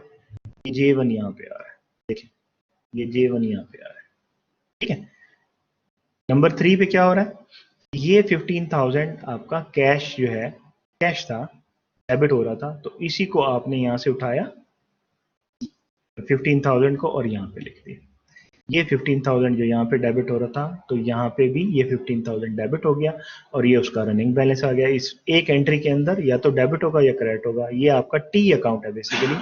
इसको अपने स्टैंडर्ड फॉर्म के अंदर लिख के आपने यहाँ पे इसको पोस्ट कर दिया है, यानी ट्रांसफर कर दिया है इंफॉर्मेशन को आपने जर्नल से जनरल लेजर के ऊपर। इसको आप जनरल लेजर कहते हैं। अब यह एक बच्चा क्वेश्चन पूछ रहा था स्टार्ट में, स्टूडेंट पूछ रहा था जनरल लेजर में और जनरल में क्या फर्क है। तो आपको यहाँ से पता चल जाना चाहिए, जनरल लेजर का मतलब आपकी कलेक्शन है सारे अकाउंट्स की, और जनरल वो आपकी बुक ऑफ ओरिजिनल एंट्री है, जिसमें आप सबसे पहले एंट्री करते हैं। और इस तरह से आपने ये एंट्री कर दी। अब क्योंकि यहाँ पे दो अकाउंट इन्वॉल्व थे, कैश और एक ओनर कैपिटल का, तो ओनर कैपिटल का अकाउंट भी बिल्कुल उसी तरह से इसकी डेट यहाँ पे चली गई, ठीक है। और ये ओनर कैपिटल का क्रेडिट ये यहाँ पे चला गया, ठीक है, यहाँ पे चला गया। ये पेज नंबर यहाँ पे चला गया, और ये अकाउंट नंबर इसका यहाँ से यहाँ पे आ गया, ठीक है। इस प्रोसेस को हम क्या कहते हैं? इस प्रोसेस को हम कहते हैं पोस्टिंग। इस प्रोसेस को हम पोस्टिंग कहते हैं। इसकी की यहाँ पे दी हुई है, ये कहाँ से कहाँ जा रही है, 1 2 3 4, कहाँ से कौन सी वैल्यू कहाँ पे जा रही है। तो इस चीज को अच्छी तरह से अंडरस्टैंड कर लें। ये आपके रिकॉर्डिंग का प्रोसेस कंप्लीट हो गया। आप रिकॉर्डिंग किस तरह से करते हैं। अब हम इसकी कुछ ट्रांजैक्शंस आगे आ रही हैं, उनको देख लेते हैं, फिर मैं आपके क्वेश्चन लेता हूँ। अच्छा, पहले तो आप ये बताएं ना, आपको कितनी समझ आई है? पोस्टिंग क्या बताती है आपको? Normally occurs before journalising. Journalising हम कह रहे थे जब हम जनरल के अंदर हमें किसी भी ट्रांजैक्शन को रिकॉर्ड करते हैं, लिखते हैं, उसको हम जर्नलाइजिंग कहते हैं। पोस्टिंग क्या चीज है? हमने कहा कि हम पोस्टिंग कहते हैं transferring data from journal to general ledger, ledger transaction data to the journal. Ledger तो बाद में आता है, सबसे पहले ओरिजिनल एंट्री, जो फर्स्ट एंट्री है वो तो आपकी जनरल की है। तो optional step, transfer journal entries to the ledger account.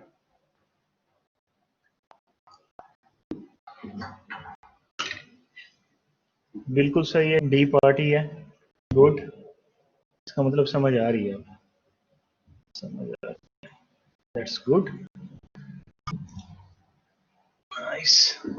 अच्छा जी, पोस्टिंग की भी समझ आ गई। इसका मतलब है कि आपको you are good enough to understand each and everything.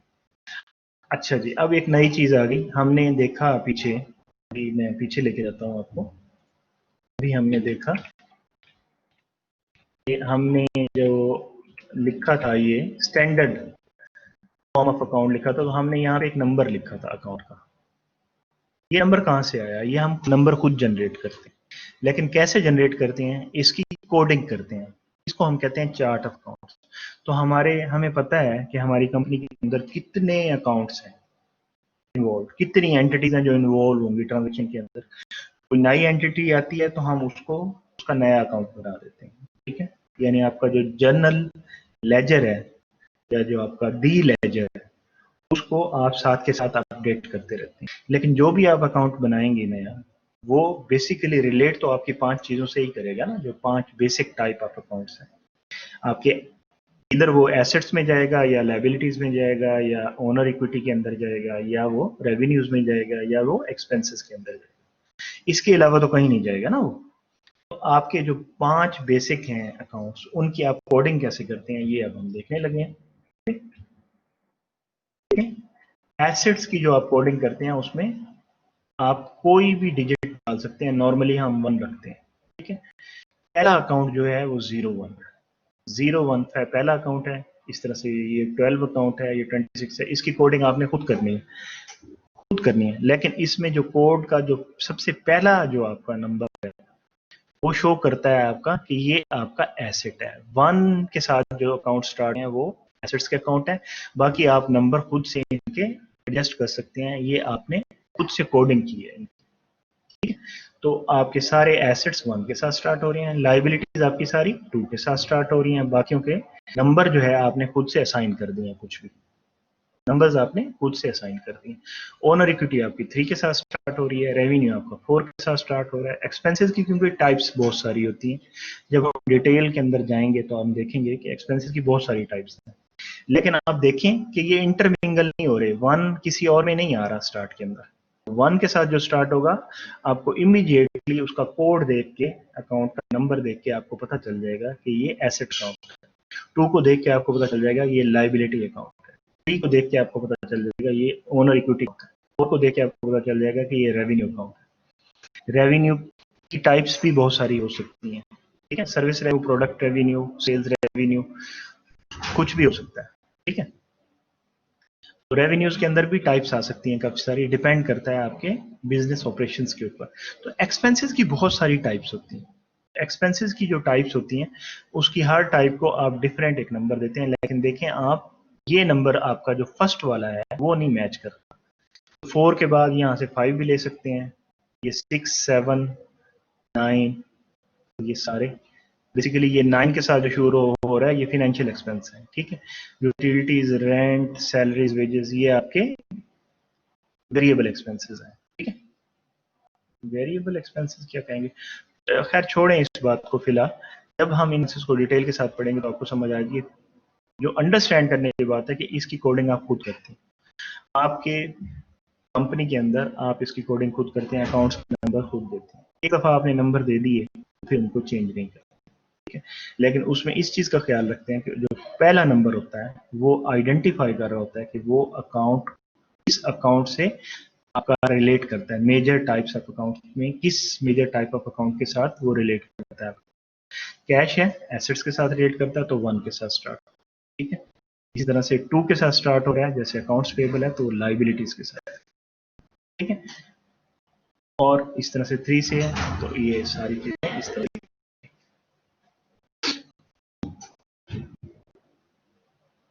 Chart of accounts आपकी कोडिंग है खुद से जो आपने करनी होती है। Accounts and account numbers arranged in sequence in which they are presented in the financial statements. तो ये एक अकाउंट बना लेते हैं। जब ये नया अकाउंट बनाते हैं तो आप देखते हैं ये अकाउंट किससे रिलेट करता है। एसेट अकाउंट है, लाइबिलिटी है, इक्विटी है, रेवेन्यू है, एक्सपेंसेस है। तो उसका जो पहला नंबर होगा वो आपने ऑलरेडी सेट किया हुआ होगा कि कौन सा है। जैसे यहाँ पे आपको शो हो रहा है एसेट के लिए 1, लाइबिलिटीज के लिए 2, ओनर इक्विटी के लिए 3 और रेवेन्यूज के लिए 4। जबकि एक्सपेंसेस के लिए एक्सपेंसेस की टाइप्स के हिसाब से डिफरेंट है। लेकिन आप देखें एक्सपेंसेस के अंदर 4 नहीं शो होगा, इक्विटी के अंदर 4 नहीं शो होगा, एसेट के अंदर 4 नहीं शो होगा। तो 4 का मतलब क्या है, ये रेवेन्यू का अकाउंट, ठीक है। इतना काफी है फिलहाल, इसमें फर्दर अंडरस्टैंड करने की जरूरत नहीं है। आगे चलते हैं जी। अभी ये ट्रांजेक्शन ही हैं मुख्तलिफ। मैं इसमें एक ट्रांजेक्शन आपको समझा देता हूँ और फिर उसके बाद आपके क्वेश्चन लेता हूँ। बल्कि क्वेश्चन लेने से पहले एक चीज़ आपको और बताऊंगा, फिर आपके क्वेश्चन लूँगा।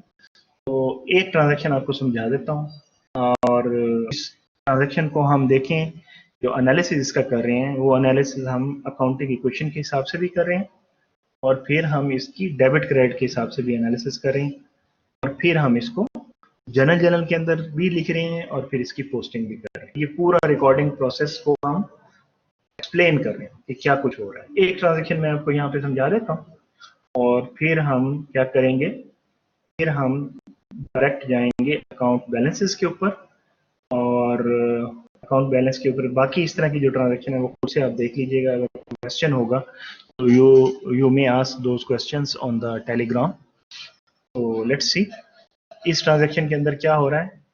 1 अक्टूबर को on October 1 CR Bird invest 10,000 cash in an advertising company called Pioneer Advertising Agency। तो क्या हो रहा है, नया बिजनेस हो रहा है ना। CR Bird ने इन्वेस्ट किए हैं 10,000 कैश और एडवर्टाइजिंग कंपनी बनाई है जिसका नाम उसने पायनियर एडवर्टाइजिंग एजेंसी रखा है। ठीक है, तो बेसिक एनालिसिस क्या हो रहा है कि आपका कैश इंक्रीज हो रहा है, the asset cash increase 10,000, owner equity भी इंक्रीज हो रही है, specifically owners capital increases by 10,000। तो ये आपका बेसिक एनालिसिस हो रहा है, क्या इंक्रीज हो रहा है, क्या डिक्रीज हो रहा है। अकाउंटिंग इक्वेशन के हिसाब से आप देखेंगे इसको, तो आप देखेंगे कि एसेट्स इंक्रीज हो रहे हैं क्योंकि कैश एसेट्स के अंदर आता है। कैश आपका 10,000 से इंक्रीज हो गया और ओनर इक्विटी भी आपकी इंक्रीज हो रही है, ओनर कैपिटल के अंदर चेंज आ रहा है, तो 10,000 का इसके अंदर भी चेंज आ गया। अब आप कहते हैं कि एसेट अगर इंक्रीज होता है तो उसको आप डेबिट लिखते हैं, तो आपने क्या कर देना है, डेबिट कैश 10,000, डेबिट जब इंक्रीज होता है एसेट तो उसको डेबिट लिखते हैं। ठीक है, तो कैश जो है वो डेबिट कर देंगे 10,000 से, और अगर आपकी ओनर इक्विटी इंक्रीज होती है तो वो क्रेडिट होती है, आप ओनर इक्विटी को क्रेडिट कर देंगे 10,000 से ओनर्स कैपिटल के साथ। तो अब आप इसकी जनरल एंट्री कर सकते हैं। इसमें आपको डेट का पता है, 1 अक्टूबर है, 1 अक्टूबर लिख लिया, कैश है कैश लिख लिया, ओनर कैपिटल लिख लिया। ठीक है, इनके अकाउंट नंबर ऑलरेडी आपको मालूम थे, आपने यहाँ पे लिख दिए। ठीक है, 101 कैश का था, ओनर कैपिटल का 301 था, तो आपने 10,000, अब आपने यहाँ पे देखें डेबिट और क्रेडिट नहीं लिखा हुआ, डेबिट एंड क्रेडिट नहीं लिखा हुआ, तो आप देखें ये अंडरस्टूड है कि फर्स्ट कॉलम जो है वो डेबिट है और सेकंड कॉलम क्रेडिट है, और ये अंडरस्टूड है, ये रेफरेंस का कॉलम, रेफरेंस के कॉलम में आप ये क्या लिख रहे हैं, ये जनरल के अंदर एंट्री कर रहे हैं, एंट्री है ना, ये जनरलाइजिंग कर रहे हैं। ये आपने नरेशन दे दी उसकी, ठीक है, ये आपने अकाउंट्स के नाम लिख दिए, और आपने यहाँ ट्रांजेक्शन, ये डेबिट हो गया फर्स्ट कैश, और आपका ओनर कैपिटल क्रेडिट हो गया। अब आपने इसको पोस्ट भी कर दिया, यहाँ पे दो अकाउंट्स इन्वॉल्व हैं, कैश का अकाउंट और एक ओनर कैपिटल का। कैश का अकाउंट यहाँ पे लिखा, देखें इसका नंबर 101 था जो यहाँ से यहाँ पे आ रहा था, ठीक है, और ये टी अकाउंट में लिखा है, आपने स्टैंडर्ड फॉर्म नहीं लिखा।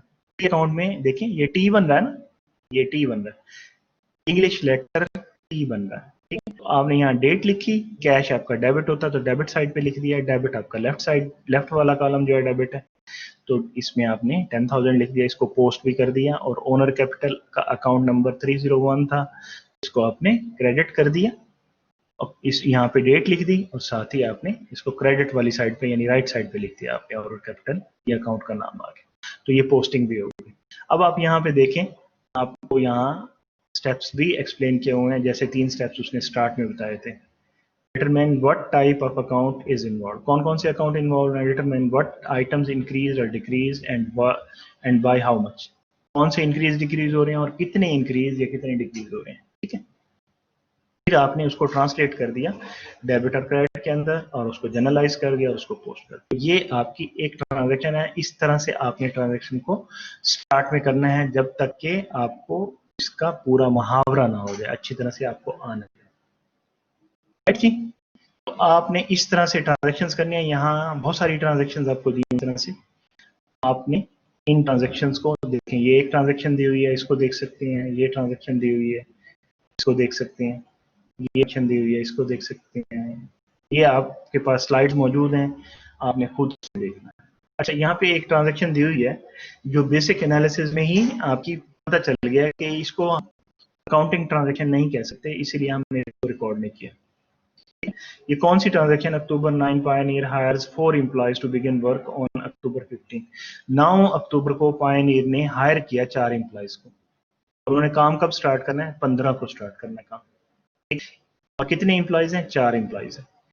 हर एम्प्लॉय ने क्या रिसीव करना है, वीकली सैलरी उनकी $500 है, और 5 डे वर्क वीक, यानी एक वीक के अंदर 5 दिन उन्होंने काम करना है, 2 दिन छुट्टी होगी उनकी, और हर वीक की सैलरी 500 होगी। लेकिन पेएबल कब होगी, वो एवरी 2 वीक्स, यानी हर 2 वीक के बाद उनको सैलरी मिलेगी, यानी हर एम्प्लॉय को 2 वीक के बाद कितनी सैलरी मिलेगी, कितनी सैलरी मिलेगी जी 2 वीक के बाद, 1000। ठीक है, और फर्स्ट पेमेंट कब होगी, अगर आपने 9 को हायर किया है तो 2 वीक्स कब कंप्लीट हो रहे हैं, 2 वीक्स आपके कंप्लीट हो रहे हैं 26 को। तो आप बताएं ये ट्रांजैक्शन आप रिकॉर्ड करेंगे या नहीं करेंगे? नहीं करेंगे, क्योंकि आपकी एक्चुअल जो ट्रांजैक्शन है, चाहे आप कैश पे करें या ना करें, वो फर्स्ट ट्रांजैक्शन आपकी 26 को जाके होगी। ठीक है, तो यहाँ उसने बेसिक एनालिसिस में बनाया कि ये क्वालिफाई नहीं करती ये ट्रांजैक्शन। इवेंट तो है ये, बट ये इकोनॉमिक इवेंट नहीं है। ये इकोनॉमिक इवेंट जाके बनेगा आपका 26 अक्टूबर को जाके बनेगा। तो आगे इसकी ट्रांजैक्शन भी आएगी, आपने इनको खुद से करना है। ठीक है, ये सॉल्व है एग्जांपल सारी आपके सामने, इन सारी ट्रांजैक्शंस को आपने करते जाना। ठीक है, अच्छा जी, यहाँ भी कुछ डुएट में दिया हुआ है, इसको भी आप खुद से ही कर लीजिएगा। ठीक है, इसको खुद से कर लीजिएगा, इट्स वेरी इजी। इसको सिर्फ आपने क्या कर रहे हैं, ये जनरल की एंट्रीज दी हुई हैं, ये जनरल देखिए, पहले डेट है, फिर ये 2 अकाउंट्स इन्वॉल्व हैं, ये डेबिट है, जो पहले लिखते हैं डेबिट और जो बाद में लिखते हैं वो क्रेडिट। कैश डेबिट हो रहा है, सर्विस रेवेन्यू क्रेडिट हो रहा है। ठीक है, इस तरह से वेजेस एक्सपेंस डेबिट हो रहे हैं, कैश क्रेडिट हो रहा है, यानी कैश से पे कर। तो आपने इनको क्या किया हुआ है, इनको कैश का जो लेजर है उसके अंदर जो टी अकाउंट है उसमें डाल रहे हैं। ये डेट आ रही है उसकी और ये उसकी अमाउंट है डेबिट क्रेडिट, और एट द एंड आप क्या कर रहे हैं, उसका बैलेंस निकाल रहे हैं। एट द एंड आप उसका बैलेंस निकाल रहे हैं। राइट, ये बैलेंस आ गया, इसका डेबिट बैलेंस बन रहा है 2388।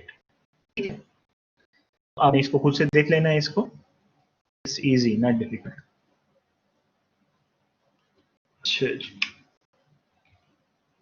ठीक है, अब अगर आप ये देखें तो ये आपके जनरल में जितनी एंट्रीज हुई, ये 1 अक्टूबर को ये एंट्री हुई, ये भी 1 को हुई, ये 2 को हुई, ये 3 को हुई, ये 4 को, 5 को, 6, ये 20 को, 26 को, 30, ये पूरे पूरे मंथ की आपकी एंट्रीज आ गई। ये पेज नंबर है J1, पहले पेज नहीं लिखा हुआ था कि आपके हेल्प के लिए लिखा हुआ है, वरना यहाँ खाली J1 होगा या J जो भी नंबर होगा पेज का। ठीक है, तो ये आपका सारा जनरल के अंदर सारी एंट्रीज जो भी पीछे आपकी एनालिसिस के साथ आ रही हैं, उन सारी एंट्रीज को उसने यहाँ पे पोस्ट कर दी।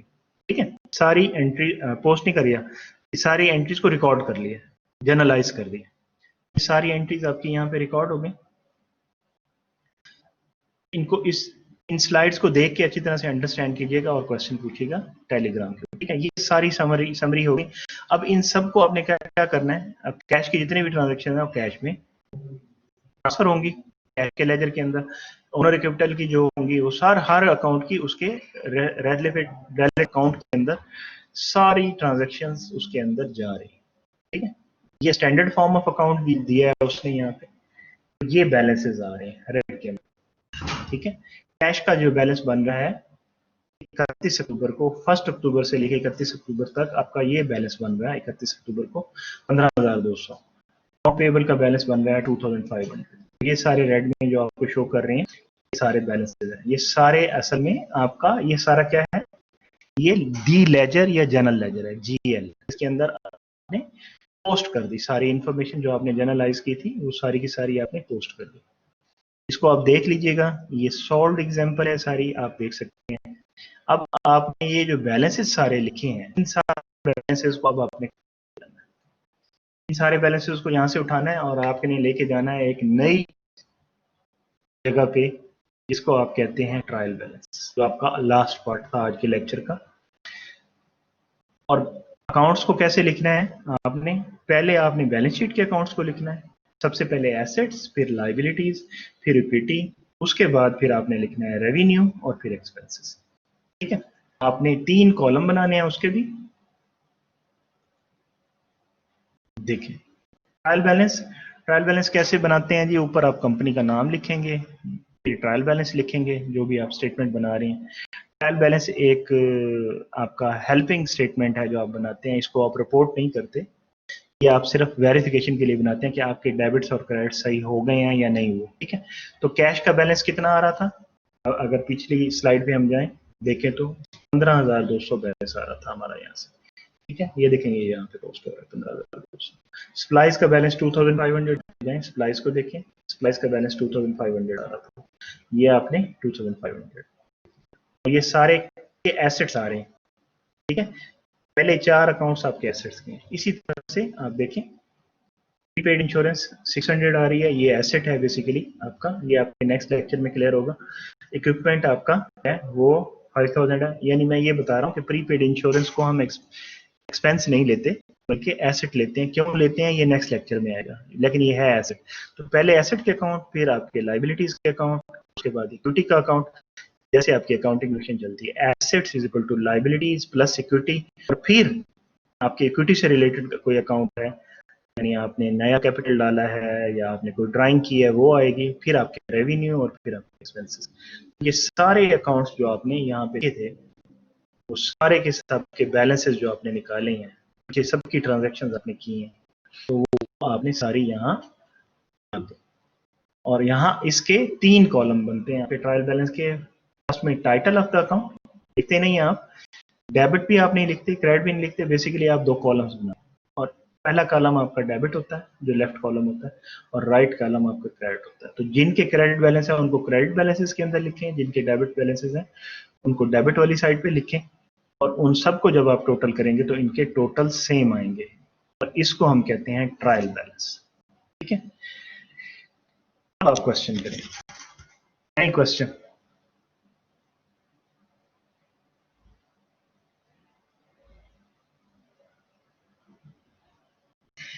आप क्वेश्चन करें। डॉक्टर साहब, डॉक्टर याद साहब आप मौजूद हैं?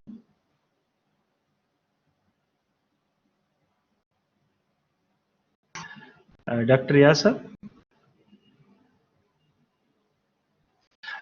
आप मेरे ख्याल में कंक्लूड कर दें सारी चीज को, अभी हमारे पास तकरीबन 10 मिनट हैं, और अगर कोई बच्चा क्वेश्चन करना चाहता है तो आप बता दें, माइक आप ले लें।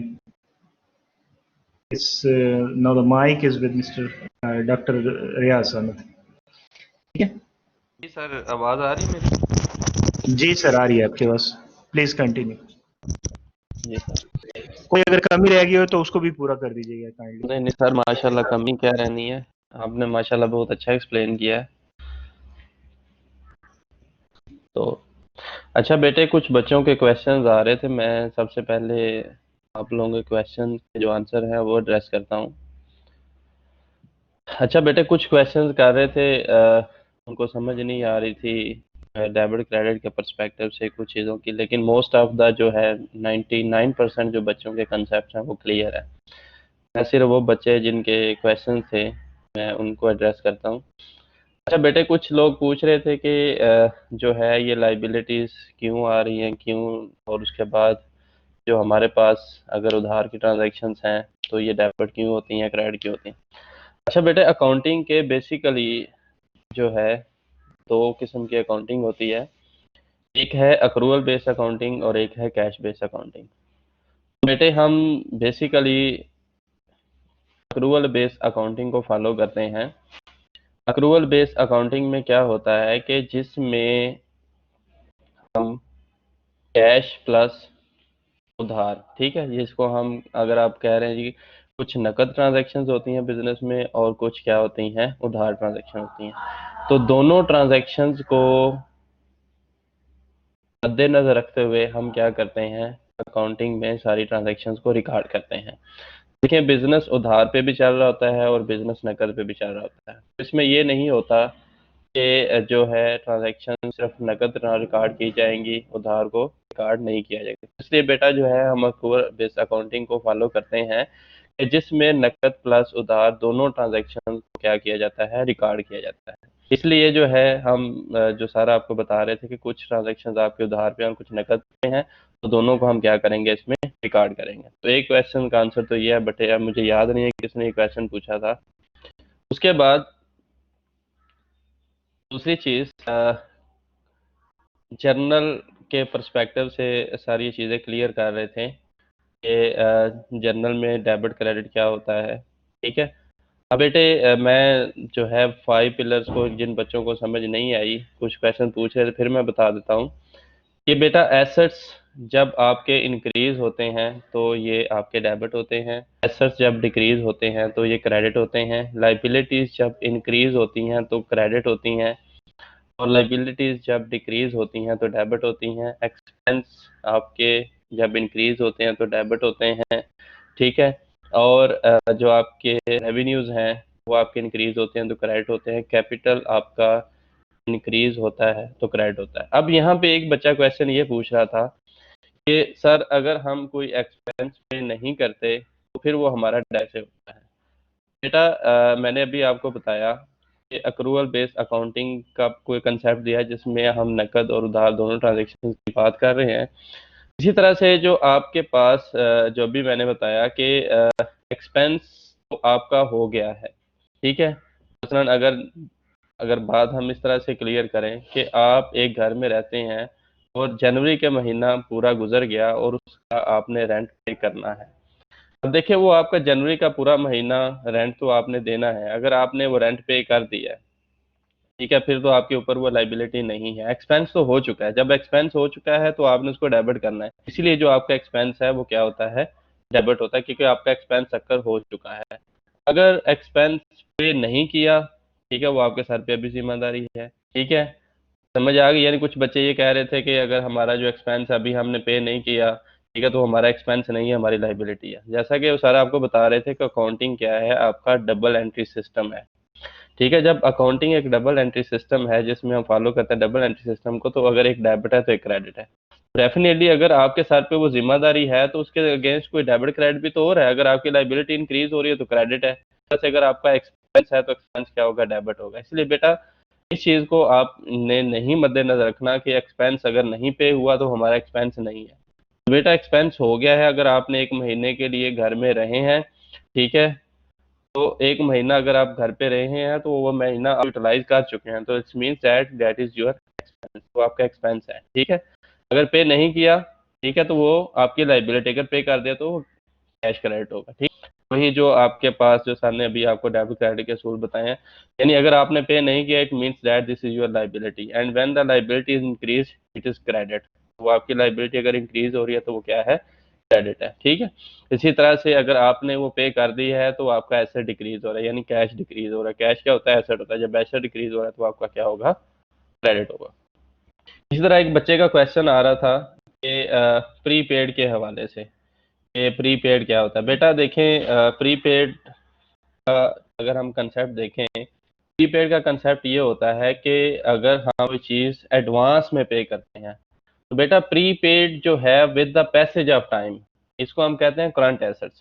प्रीपेड जो एक्सपेंस होता है आपका करंट एसेट्स होता है। With the passage of time ये आपका एक्सपेंस किस में कन्वर्ट हो जाता है, और सॉरी ये एसेट किस में कन्वर्ट होता जाता है, कैश में कन्वर्ट होता जाता है। जैसे अगर आप 4 महीने का रेंट एडवांस में पे कर देते हैं, और ये वैसे हमारा जो है नेक्स्ट एडजस्टिंग एंट्रीज जो होंगी वो सारी इसी से रिलेटेड होती हैं, लेकिन बच्चे को मैं वो आंसर बार बार क्वेश्चन पूछ रहे थे।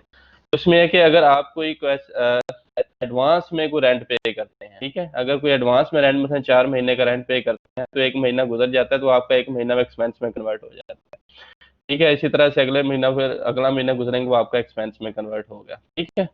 अच्छा, अनअर्न्ड रिसीव्ड इन एडवांस। बेटे अगर आप कोई अनअर्न्ड रिसीव करते हैं एडवांस में, इसका मतलब क्या है कि आपने उसको सर्विसेज अभी नहीं दी, तो वो क्या कर रहे हैं, आपने सर्विसेज नहीं, उसके बदले में कैश लेना है। फॉर एग्जांपल मैं अगर आपको ट्यूशन पढ़ा रहा हूँ तो मैं कहता हूँ यार एक महीने के जो पैसे हैं ना मुझे एडवांस में दे रहे हैं। अब जो एडवांस में मुझे दे रहे हैं तो क्या है कि वो मेरे लिए लाइबिलिटी, ये आपकी लाइबिलिटी कंसीडर होगी। अच्छा, उसके बाद ये हमारे पास लास्ट पे ये स्लाइड सर ने खोली है, ट्रायल बैलेंस। कुछ बच्चों को इसके ऊपर आ रही थी कंफ्यूजन।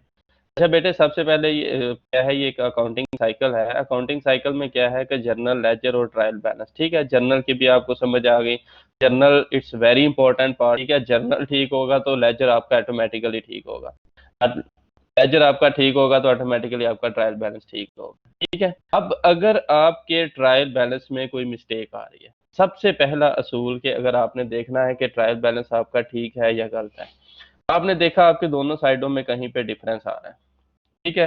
मसलन ये देखें आपकी डेबिट साइड पे 28700 है और इस साइड पे अगर आ जाए 25700। अब यहाँ पे बैलेंस में डिफरेंस आ रहा है, ठीक है। सबसे पहले आपने अपने अकाउंट्स को चेक करना है, ठीक है। ये डेबिट क्रेडिट के जो अकाउंट्स हैं अगर आप इनको चेक करें तो आपकी डेबिट साइड होगी। डेबिट साइड को वेरीफाई करने के लिए आप दो चीजें देखेंगे, क्या डेबिट साइड पे सारे एसेट्स रिकॉर्ड हुए हैं, क्या डेबिट साइड पे सारे एक्सपेंसेस रिकॉर्ड हुए हैं। अगर इसके सारे डेबिट साइड पे एसेट्स हैं और एक्सपेंसेस हैं, इट मींस दैट कि आपने कम अज कम जो अकाउंट्स के जो टाइटल है वो प्रॉपरली इसमें एड्रेस हो रहे हैं। उसके बाद अगर फिर आप देखेंगे लाइबिलिटी साइड, लाइबिलिटी साइड पे क्या है, लाइबिलिटी कहाँ पे होती है, फिर आप इसको देखें क्रेडिट साइड पे। क्रेडिट साइड में आप देखेंगे तीन चीज़ों के, कि बिजनेस का जो रेवेन्यू है क्या वो क्रेडिट साइड पे रिकॉर्ड हुआ है, ठीक है, और क्या बिजनेस की जो लाइबिलिटीज हैं वो क्रेडिट साइड पे हैं, ठीक है, या बिजनेस का जो कैपिटल है वो क्रेडिट साइड पे है। यानी 5 हेड्स आपने पढ़े हैं। 5 हेड्स में ट्रायल बैलेंस की डेबिट साइड पे जो आपके होते हैं 2 हेड होते हैं, जिसमें आपके क्या है, एसेट्स और एक्सपेंसेस आपकी डेबिट साइड पे होते हैं, ठीक है। उसके बाद जो क्रेडिट साइड होती है, क्रेडिट साइड पे आपके 3 हेड्स होते हैं, जिनमें आपकी लाइबिलिटीज हैं, कैपिटल है, ठीक है, और आपके रेवेन्यूज हैं, ठीक है। अब आपने देखा कि ये भी प्रॉपरली एड्रेस हुए हैं ये, ठीक है। तो फिर इट मीन्स दैट कि आपने जो है लेजर में कहीं ना कोई मिस्टेक्स की है, ठीक है। यानी लेजर में मिस्टेक क्या किया कि हो सकता है कि आपका जो बैलेंस है वो आपने सही नहीं निकाला, ठीक है। फिर आप जाके जो है लेजर को चेक करेंगे। अब आप देख रहे हैं कि लेजर में तो मुझे कोई मिस्टेक नजर नहीं आ रही, ठीक है। अब लेजर में फिर आप क्या करेंगे, जर्नल एंट्री में जाएंगे, ठीक है। तो जर्नल एंट्री को जाके देखेंगे कि आपकी जो जर्नल एंट्री है वो प्रॉपरली रिकॉर्ड हुई है या नहीं है, ठीक है। तो ये है बेटा इसको वेरीफाई करने का ये तरीका, ठीक है। जो मोस्टली आपकी जो वेरिफिकेशन का जो प्रोसेस है वो ट्रायल बैलेंस के यहाँ से ही क्लियर हो जाता है कि आपने जो है डेबिट साइड पे एसेट्स और एक्सपेंसेस दो चीज़ों को रिकॉर्ड किया है। अगर इनमें से कोई भी आपका एक एक्सपेंस वो क्रेडिट साइड पे आ जाता है, ठीक है, तो इसका मतलब है कि यहाँ पे आपका जो अकाउंट्स है या अकाउंट्स में मिस्टेक है। ये अगर आपका कोई भी जो लाइबिलिटी है वो डेबिट साइड पे आ जाती है, तो इसका मतलब क्या है कि यहाँ पे आपका कोई ना, फॉर एग्जांपल यहाँ पे नोट पेबल है, अगर ये नोट पेबल का बैलेंस जो है जो आपने निकाला है वो डेबिट साइड पे आ जाता है, इसका मतलब यह है कि ये जो है आपकी गलत रिकॉर्ड हुई है, ठीक है। तो मतलब इससे आप क्या कर सकते हैं, आप पीछे जाकर लेजर को चेक करेंगे, लेजर से फिर इसकी जर्नल एंट्री को चेक करेंगे, ठीक है। तो क्या है कि आप इसको वेरीफाई कर सकते हैं। तो बेटा ये है आपके जो है बैलेंस को, क्योंकि इसको जो है इस बैलेंस को हम कहेंगे अनएडजस्टेड ट्रायल बैलेंस, ठीक है, क्योंकि इसके बाद जो हमारा प्रोसेस स्टार्ट होगा जो नेक्स्ट वीक है उसमें हम जाएंगे एडजस्टिंग एंट्रीज के बाद फिर एडजस्टेड ट्रायल बैलेंस को बनाएंगे, ठीक है। अब यहाँ से सर फिर आपको एक चीज डिस्कस कर रहे थे, इनकम स्टेटमेंट को और बैलेंस शीट, इनकम स्टेटमेंट को और बैलेंस शीट को, ठीक है। अब बेटा इसमें से जो इनकम स्टेटमेंट का आपका पार्ट होता है वो क्या होता है, वो सर जब आपको वो चीजें बता रहे थे डेबिट क्रेडिट के असूल उसमें।